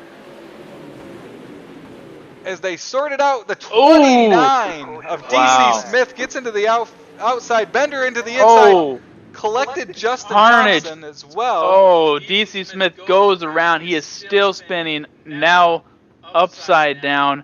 That is the caution we were hoping to avoid as the Coolray instant replay shows us that was even back behind what we were watching as Chapman. So Andy involved. And Hine got together. Plenty of, actually 2 incidences in the same corner as we got back to green there as DC Smith sits in the infield repairing his car. Dylan Perry was able to pull away there. Tater Williams in 2nd, Spees in 3rd. Poor Dylan Perry is probably like, man, can I just get a green flag run? But yeah, a lot of contact. We're just, like you said, about 20% of the way through this. There's still a lot of laps to go. Perry, like we said, he had the great restart. It looked like a not so fortunate bounce for Tater Williams. The damage was affecting. He got bumped early off of the restart, but then he recovered. And you see right now, he's holding that 2nd place right behind Perry. But can he overtake Perry? That is the question of the night. It'll be the question tomorrow as well, as we expect another run from Perry all season. And with the way the race has gone thus far, I think that front position is the best place to be. We've seen them stack up behind him, 2nd through 5th. As soon as they get to turn 2, they're moving all over the place. Guys are checking up. It really looks like that guy in that 3rd row tries to make that move on the 2nd row, the first corner they go into, and then it causes issues as they get 3 wide and stack up. And when we talk post-race with whoever our top 3 finishers are, I'd like to ask them about those cautions, specifically these cautions that continue to happen in the early stages of the race. How does that affect you? Do you race knowing it's probably coming, or do you just try to block it out and race harder? I'm very curious of how they approach it, knowing we're probably going to get another one soon. Well, it definitely pulls Dylan Perry back to the field as we go under caution. Tater Williams Spees continue to battle. Justin Thompson was fast last night. He's moved his way up into the top 5. Brandon Bender is up 10 spots to 4th. So some big moves through here. Back in the middle of the pack that last time, there was some great racing, so we'll keep an eye on that as well. As the iRacing pace truck turns off his lights, heads into the infield. We're single file for this restart, and we are green at Volusia with Dylan Perry leading the field into turns 1 and 2. Single file restart so far paying off, but Tater, a lot of space between him and Perry in a very short amount of time. We'll move back here. We've got Justin Thompson 5th, Hutchinson 6th, Aiden Young battling to get into the top 5. The single file restart really helped again tonight, as we'll look to clock away some green flag laps as the 95 of Hutchinson continues to try to make a move on Aiden Young, as Aiden has made his way to the top side of Volusia. These guys are giving a lot of space on kind of the straightaways, and then they're just compacting so quickly, and that's where we're seeing a lot of the cautions. But so far, we're staying green. And keep an eye, Aiden Young moved up all the way up to 5th now. He just dropped behind Thompson, but there's going to see a lot of changes there, almost 3 wide coming to the line. Let's take a ride along with Aiden Young in the number 69. Here he is behind Bender going into 3 and 4, as they've now got the top 3 in their sights. Dylan Perry off in the distance, but Tater Williams has fallen back to them. One thing that single file restart allowed them to do is it allowed them to get into the lanes they wanted. So you see guys all over the track, where maybe with the double file restart, you had guys wanting to get to the outside, having troubles getting out there. And we've now gone green, as we've now completed lap 19 as the caution comes out. You spoke too soon, I guess. We'll take a Coolray instant replay. It's going to be the Chapman number 72 car there, as he makes a move on the inside of the 41. And he dove in hard into 3, just got loose, and then the 41 had nowhere to go as he spun him sideways, and we're back under caution. Yeah, put kind of the 41 of Brian Boyles in an awkward spot. Got involved in that one, just trying to get out of the way. But yeah, things are still staying the same right now. This will be our 4th caution of the night, as we are just about 20 laps in to the Coolray WinterNationals. Race number 2 of 3 this week. It's a jam-packed week. Don't want to show all your tricks, but we got a lot left in this race, and then these boys, they got a lot to give out tomorrow too. We got to this point last night, similar scenario, a lot of cautions that first 20 laps. Then they were able to stretch out, had a couple more sprinkled throughout the remainder of the 50 laps. But again, the top guys that are fast were able to pull away. One thing that happened last night while Foskey was leading, Dylan Perry was able to reel him in. So it'll be interesting to see as the night goes on, as we get towards lap 50, if someone's able to just hit on something and reel in Dylan Perry to try to make a move. Otherwise, right now, it looks like your best chance is to get something on these restarts, as we'll go single file again with 20 laps complete in this 50-lap feature. Yeah, and you talked about who's going to be the one to track down Perry. It still very well could be John Foskey. You put him in 6th place right now. He's down a couple laps from where he started, but I mean, and look at this. You look at the overall, changes from today. Brandon Bender, up 10 from the start. And we're back to green at Volusia Speedway with Dylan Perry leading us into turn number 1. Tater Williams to the high side. Speed slides up to him in turn number 2 as Bender slides in front of Aiden Young as they battle for 5th. Foskey makes a move on Aiden Young as he now moves inside the top 5. Man, these boys are flying right now. They're acting like it's the last couple laps of the race, and it's working right now, but can they stay this consistent when the track does not remain consistent and changes? It's looking like Aiden Young's using that high side, but about middle of the corner, he loses a little bit of momentum, and it opened the door for both Foskey and Bender, and now Thompson to move past him, as Foskey now makes a move on the inside of Tater Williams. Tater is riding that high line. I don't know if it's working for him right now. He's getting past. He just doesn't look as in control as he did maybe in some of the heats. And Foskey is now up to 3rd. He's got Steven Spies and Dylan Perry in front of him, but Foskey has found that speed he's had here all week, and he is moving his way towards the lead. And we were just talking about that just 2 minutes ago, how Foskey could be the one to track Perry down. Again, he mentioned last night in the interview you had with him that if Foskey and Perry came to the line, he was going to pass them clean. He didn't like the way he did it yesterday, but I think he's going to be a man of his word. And he's rolled into 2nd right now, just battling. Oh, wow, with Speeds. This is a battle right now for 2nd. As the yellow comes out, 25 laps now complete. We'll take a look. It looks like it was DC Smith in this latest caution. 29 machine of DC Smith. We'll see if we can catch it here as he got loose going into 3 and then just issues into that third corner.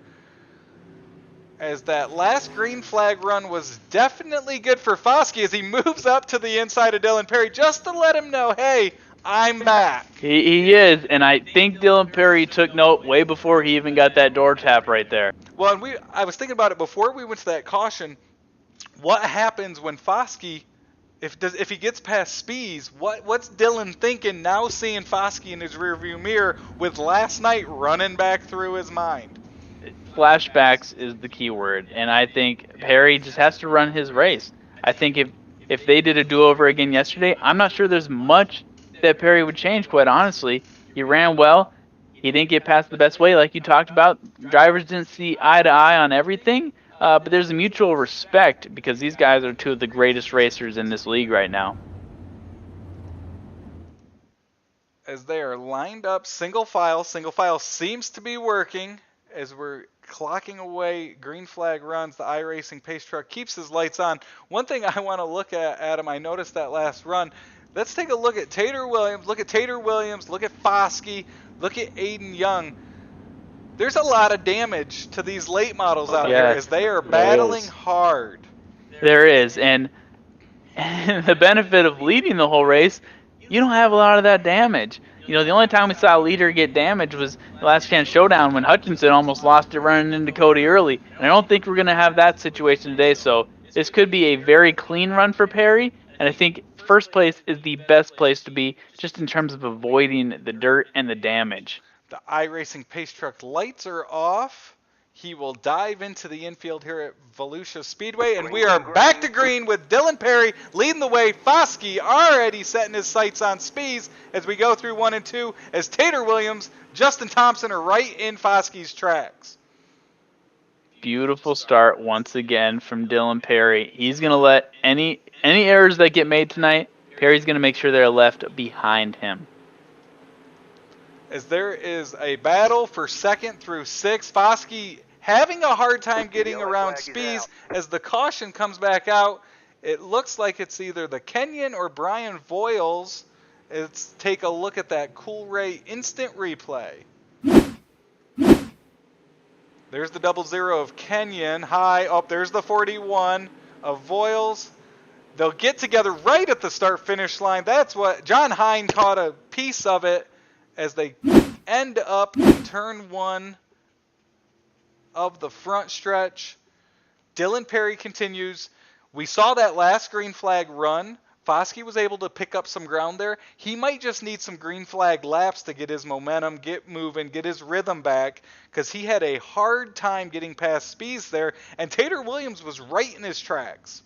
I think the longer the green flag run goes, the better that is for Mr. Foskey. I think these 2 or 3 lap green flag runs, that's not going to do much for him. He needs this to extend. And that's exactly what I think Perry does need. Perry is proven that he can rock it when it comes to just restarts. So he's fine if he does 30 more restarts. What he doesn't want is a very long green flag run.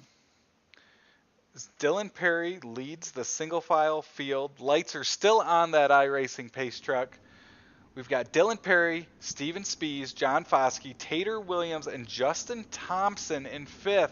That Justin Thompson number 98 machine has been fast here all week. So it's interesting to see as cautions happen, as guys have some hard runs where maybe their car's not hooked up as good as they wish they were. It's interesting to see who floats up to the top. Those fast cars we've seen all week here at Volusia are now back up into the top 10, into the top 5, and as we've got 24 laps to go, half this feature left, we will see who can come out on top. Oh, and you look at the top 3, you know, Perry, Spees, and Foskey.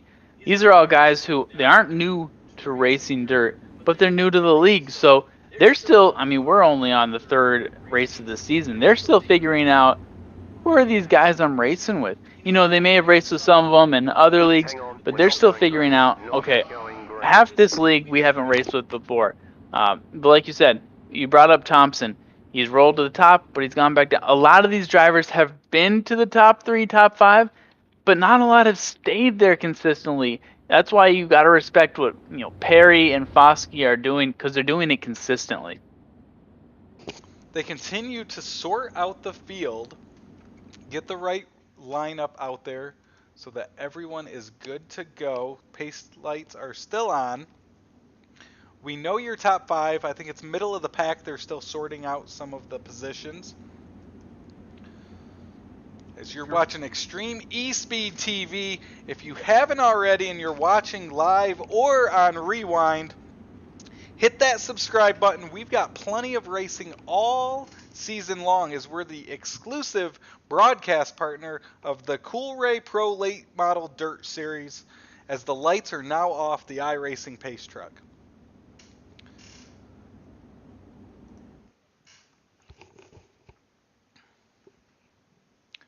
The Pace Truck will dive into the inside, and Dylan Perry leads us back to green. He's just on another level right now with these restarts. I mean, like, what can you do if you're the competition? They're obviously not emulating him. He's just that far and away greater on restarts. Especially with these single file restarts they've moved to, it's definitely advantage him, as Foskey continues to battle with Spees, isn't able to get by him, which has now opened the door for Aiden Young on the inside, Tater Williams and Justin Thompson right behind Foskey coming out of 2. Man, Aiden Young losing 3-4 spots. He's committed to that low line, though. Might be just because he has to, but he's gaining a little ground now. But yeah, 1 and 2 were not favorable for him on that last run. He might have finally got his traction back, as we see a beautiful battle here once again for the number 55 and 128. Caution out again, 7th of the night. This one looks to be the Josh Johnson machine from Coolray Instant Replay. See what we can get here. And it looks like the 25 of Terry got into him in turns 1 and 2, spun him sideways, and we are back under caution at Volusia. 20 laps to go. Dylan Perry continues to lead Spees. Spees has made it very hard on Foskey, as really 2nd through 6th have gravitated to that outside lane. I'm curious if Foskey, I'd love to know his thoughts. Did he expect Spees to give him that much of a fight? Because the way Foskey was rolling up there, it almost seemed like Foskey just had his eyes on Terry, and he's like, that's the man I'm going for. But not so fast. You got a guy between you right now. It's proven to be very difficult to get by, so credit to Spees right now for putting up such a fight. But Spees isn't going to want to play defense. Spees wants to eventually take that lead. And he's got less than half the race to go to make it happen. As we mentioned, the single file restarts have returned tonight at Volusia. It's definitely helped Dylan Perry on those restarts, as he's able to pull away. And Spees, Foskey, Aiden Young, Tater Williams, Justin Thompson continue to battle for those 2nd through 6th positions, as Foskey has probably passed more cars than anybody else tonight, as he starts up front, moves to the back of the field, and now he's moved his way back up. Not surprising anyone. I mean, we're only 3 races into the season, and it shocks no one. That's how you know you've made a statement as a rookie in this league. He collected our Houston Guttering qualifying fast time last night. He repeated that again tonight. And now in the feature, he's definitely shown his fast car, as it will be interesting to see who in this top 5 can make a run at Dylan Perry.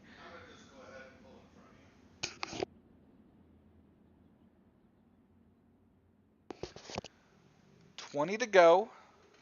The iRacing Pace Truck out in front. We're not going green. Not going green. Hearing from race control, we will not go green this time by. You called this race yesterday. Is this feeling a lot like it did yesterday? I know a lot of the drama happened on that last lap, but is this feel anything like yesterday, or are we feeling a lot different? It's a little different. Last night we had Foskey out in front. We were able to, by this point, put together some green flag runs, which allowed Dylan Perry to move up through the field. With about 20 to go, you knew it was going to be a battle for Perry to get past Foskey. Right now, I'm wondering if Foskey's even going to be able to get up to Dylan Perry, as there's tough competition behind him. Spees is a battle in front of him, and then eventually he's going to have to try to get past Dylan Perry again, as it looks like the pace truck has turned its lights off and will head into the infield this time by, and Dylan Perry brings us back to green at Volusia. Caution, yellow flag. Down in Lake. Oh, caution is out after another strong restart by Perry. We'll see where this caution pulled from. I don't know if it was a lineup issue.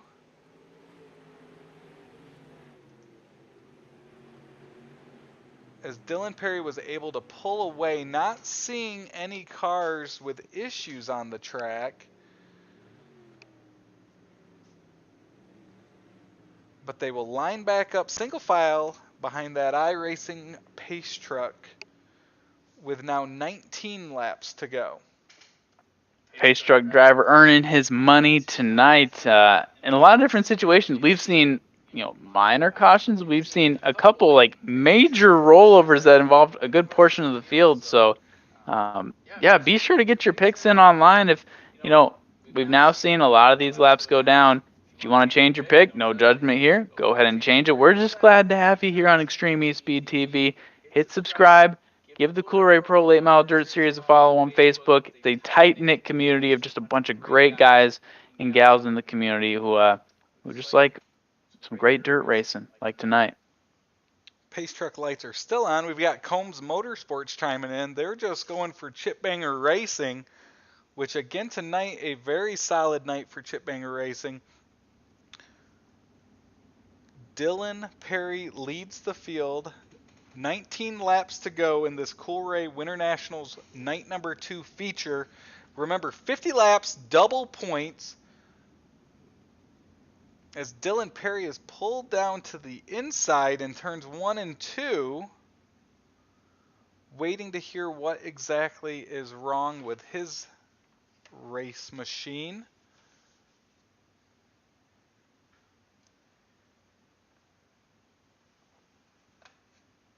And a reminder that after tonight, we'll have Coolray WinterNationals race number 3 tomorrow as we wrap up the week at Volusia Speedway Park. And then you're going to have to wait a little bit of time before we have the Ice Bowl presented by Carrier at Weed Sports Speedway. So we're trying to get you a few races this week, kind of, quench that thirst.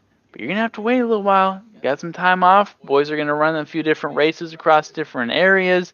And then we're back in the Coolray Pro Late Model Dirt Series on March 16th.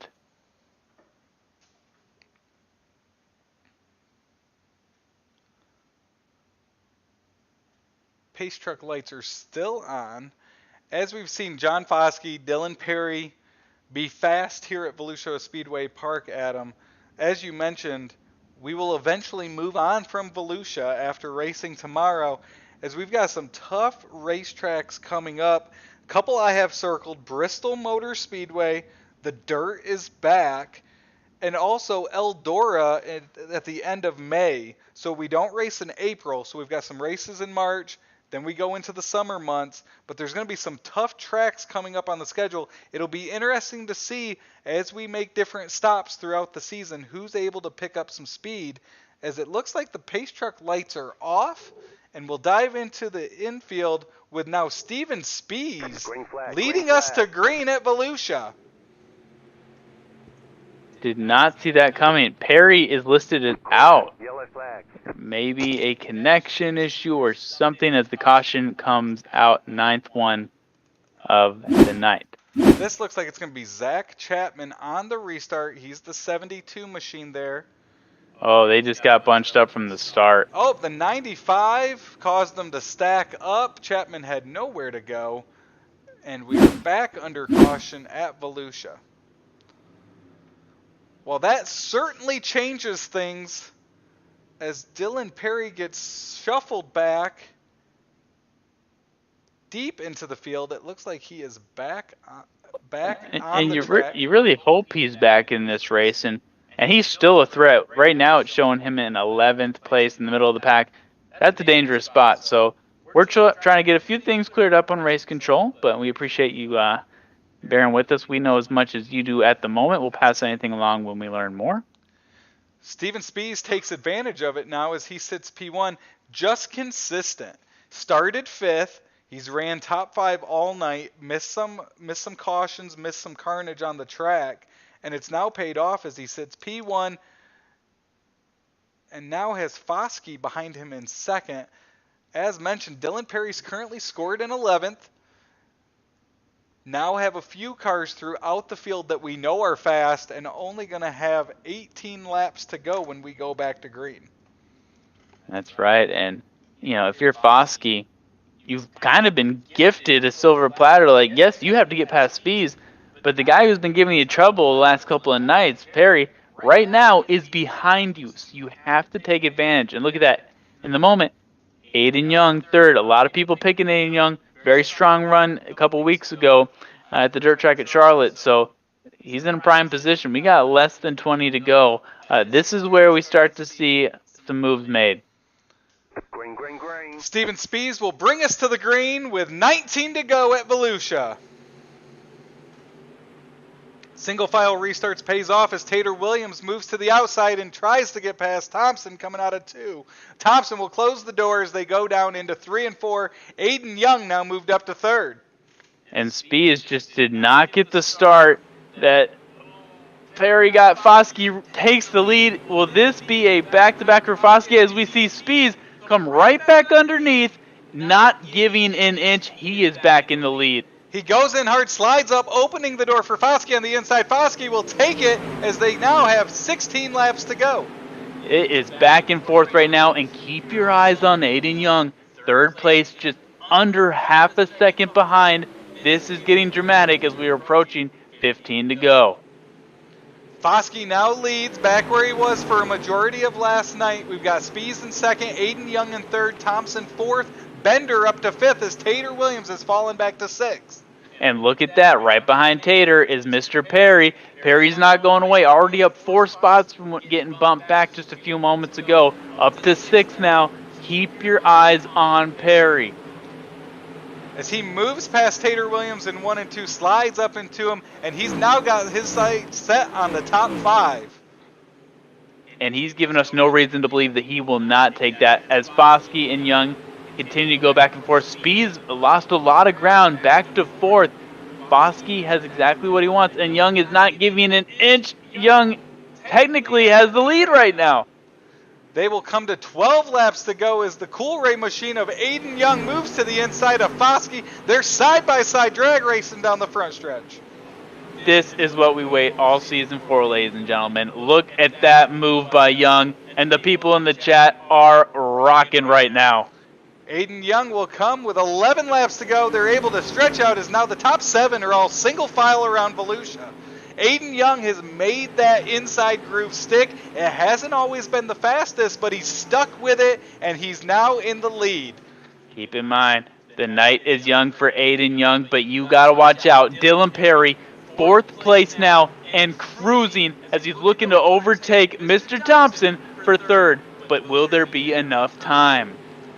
10 laps to go as Aiden Young leads John Foskey, Justin Thompson, and Dylan Perry is back up to 4th as Spies has fallen back to 5th this green flag run.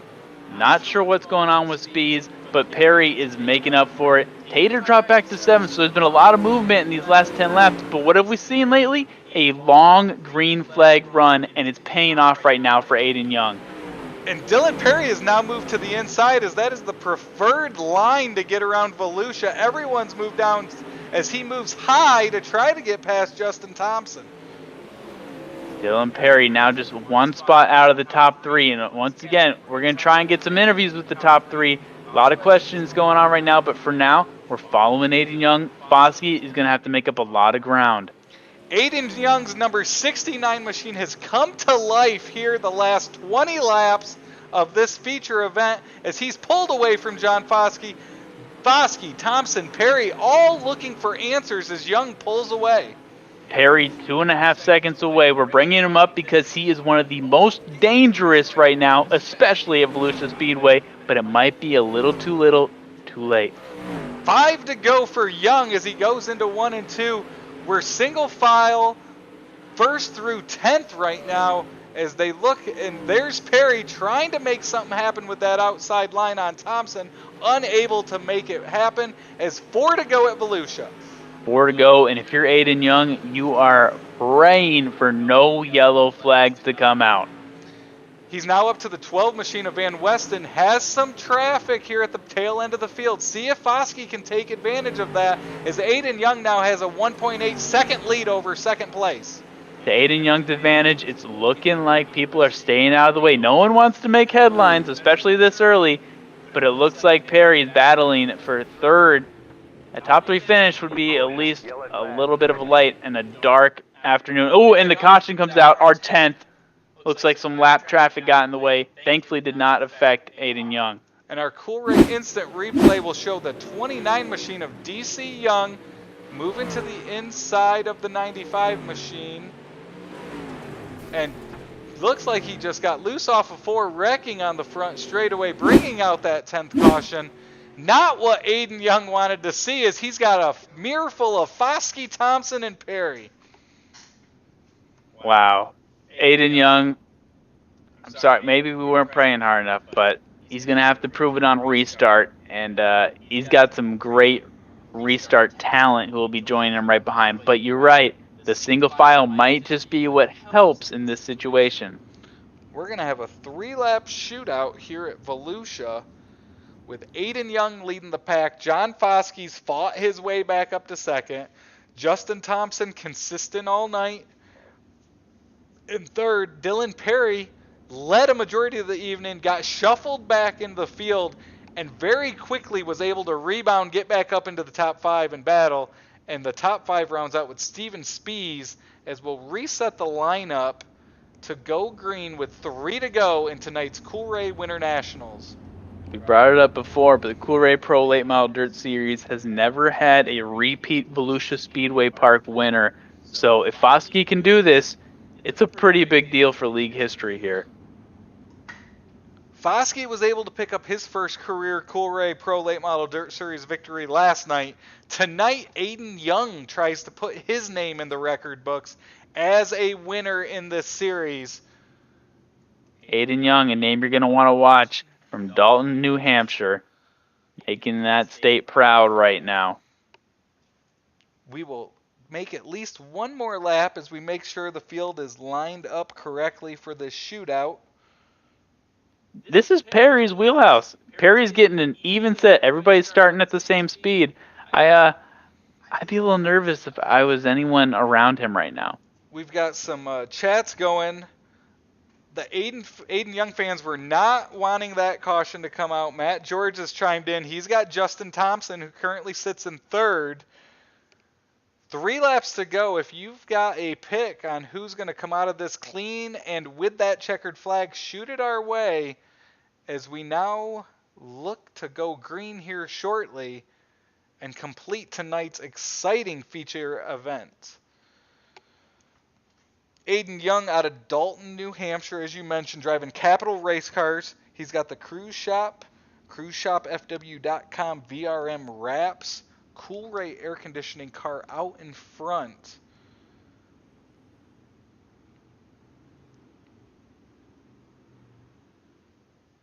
Foskey going to be fast, try to make a move. We've seen a lot of guys try to make that move in the first and second corners on restarts. It's going to be quick. It's 3 laps, Adam. It will. So get settled in. Green flag looks to be coming here. And Aiden Young in the 69 machine will lead us back to green at Volusia. What a start for Aiden Young. He's going to need to hold that line that he wants. He's going to get to pick. Dylan Perry running the only high line right now with 2 laps to go. Aiden Young pulls away going 3 and 4. Sticking to the inside as Foskey, Thompson, and Perry look to make a move. We'll get the white flag. Oh, man, just hit your marks, Aiden Young, and you've got your first win in the Coolray Pro Late Model Dirt Series. The final lap, the final corners. Aiden Young in the number 69 machine will be a winner in the Coolray Pro Late Model Dirt Series at Volusia. Aiden Young holds off a charging Dylan Perry, charging and fast John Foskey, and that is a heck of a finish for race number 2 of Coolray Nationals at Volusia Speedway Park.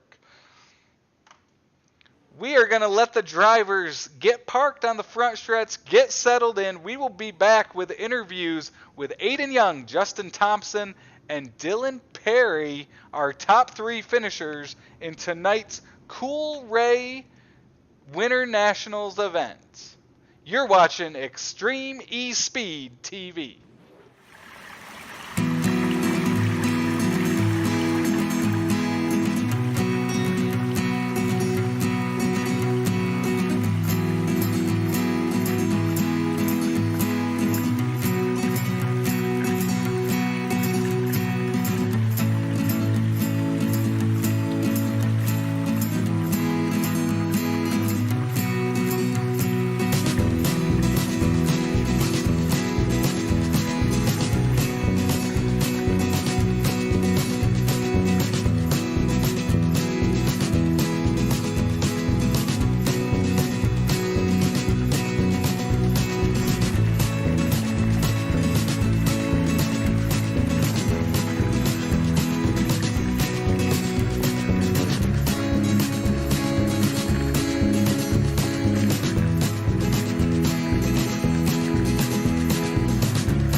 Extreme eSpeed TV brings you live coverage of the Light Electric Company Next Gen Series. See the Next Gen Series' biggest stars battle in iRacing's most competitive series. Elbows up, hammer down action. The Light Electric Company.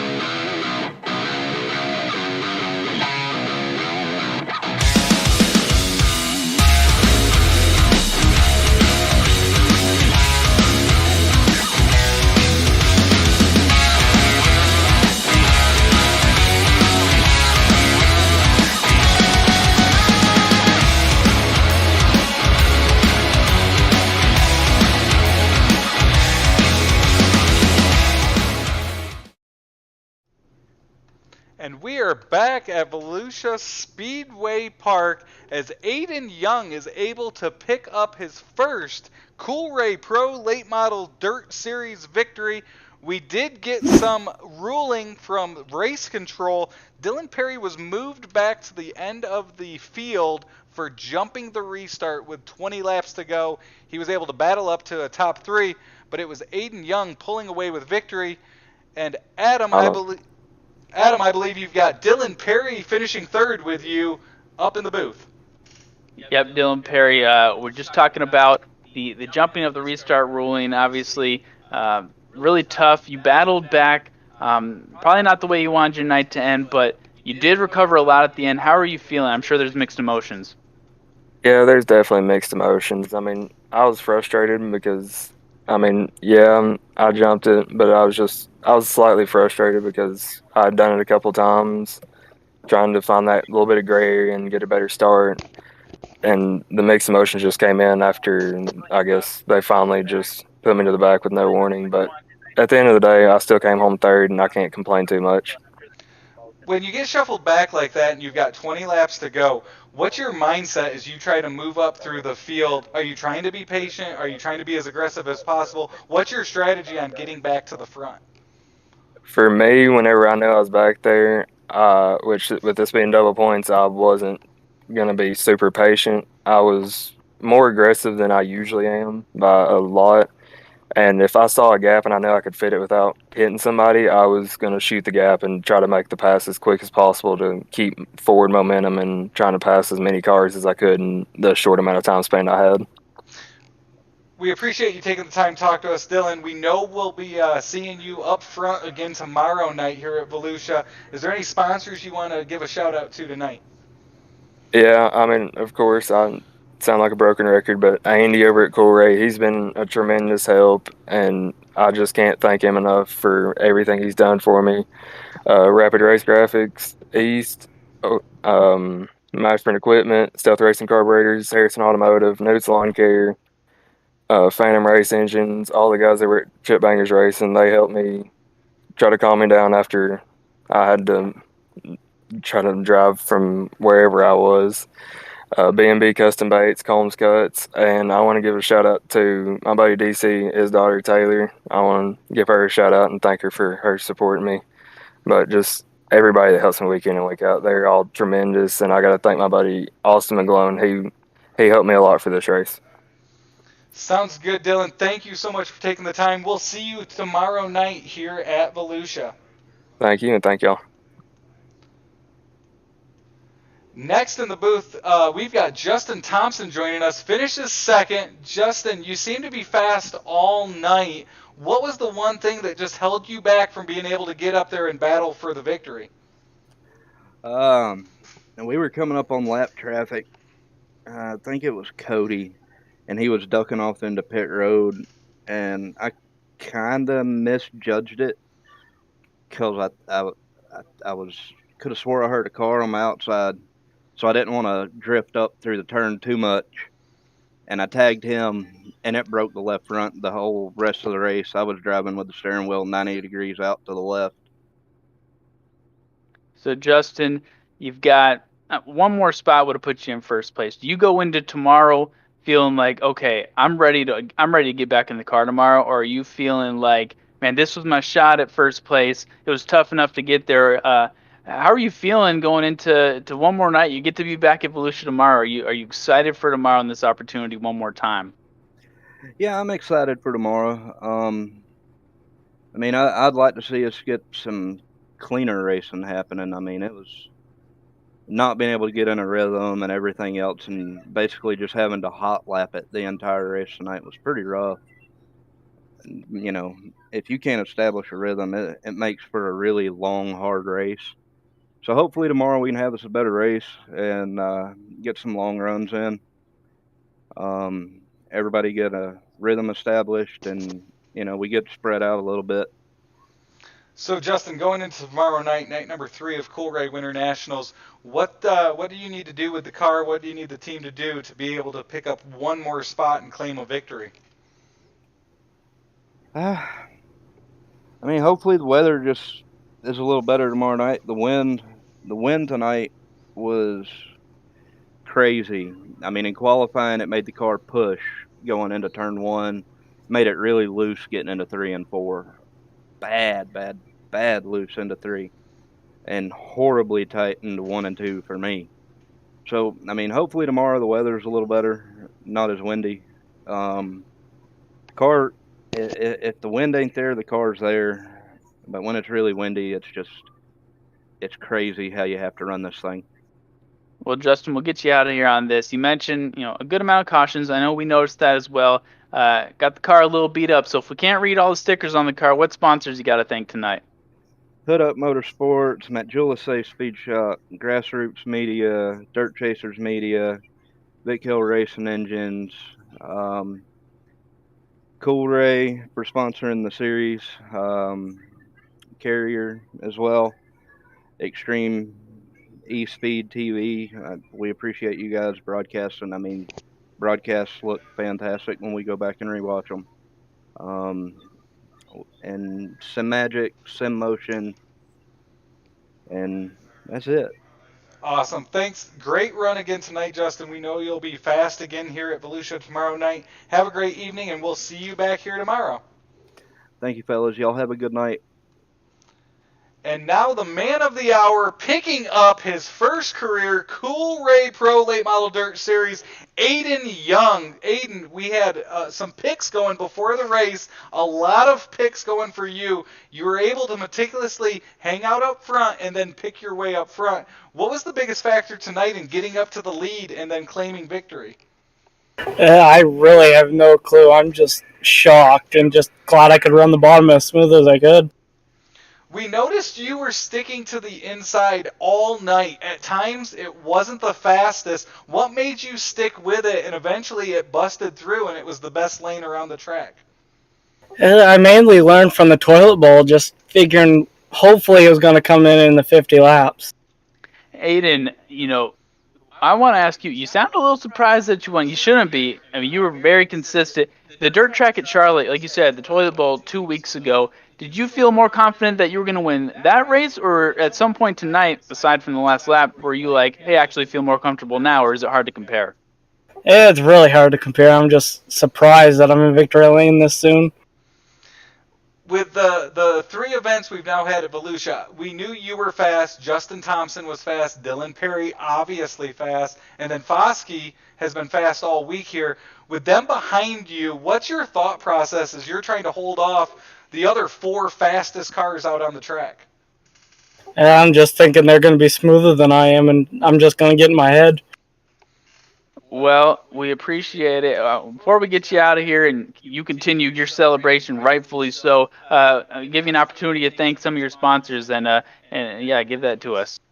I just want to thank Coolray, Andy. He helped me out a lot and believed in me to come run this series, and obviously Young Un Creations, my whole family for letting me do this, and you guys for broadcasting, and Cody for letting me run. Well, we appreciate it, Aiden. Congratulations. Celebrate your first victory in this series, and we will see you back here again tomorrow night.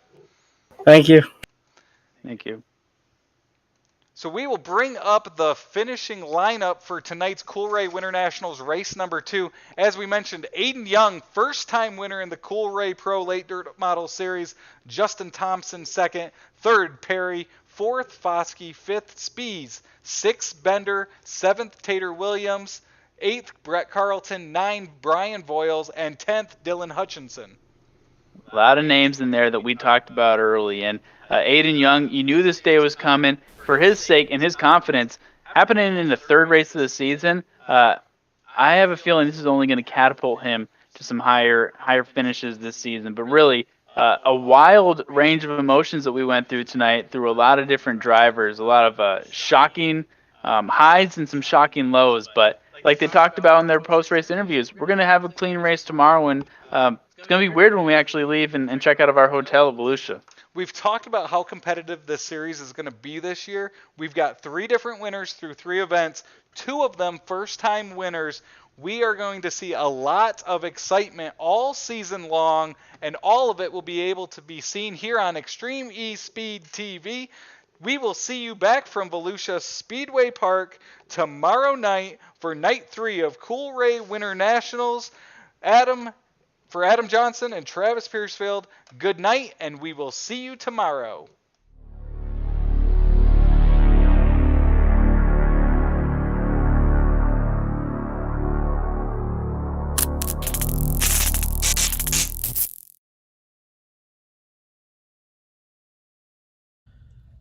Hello, my name is Benny Boudreau, and I created the Springrthm app. The Springrthm app allows someone who doesn't have access to a spring smasher to be able to set their car up to their manufacturer's suggested install loads and center to centers, as well as be able to figure out their dynamic loads, as well as make adjustments to them to make their handling of their car better. For someone who does have a spring smasher, Springrthm will greatly reduce the amount of time to figure out those new stack setups by allowing for instantaneous spring rate changes as well as load changes. Springrthm will even make sure that your setup doesn't coil bind at the loads that you're trying to hit. For only $4.99 a month, you too can have access to the same information that top late model teams across the country are using to gain a competitive advantage.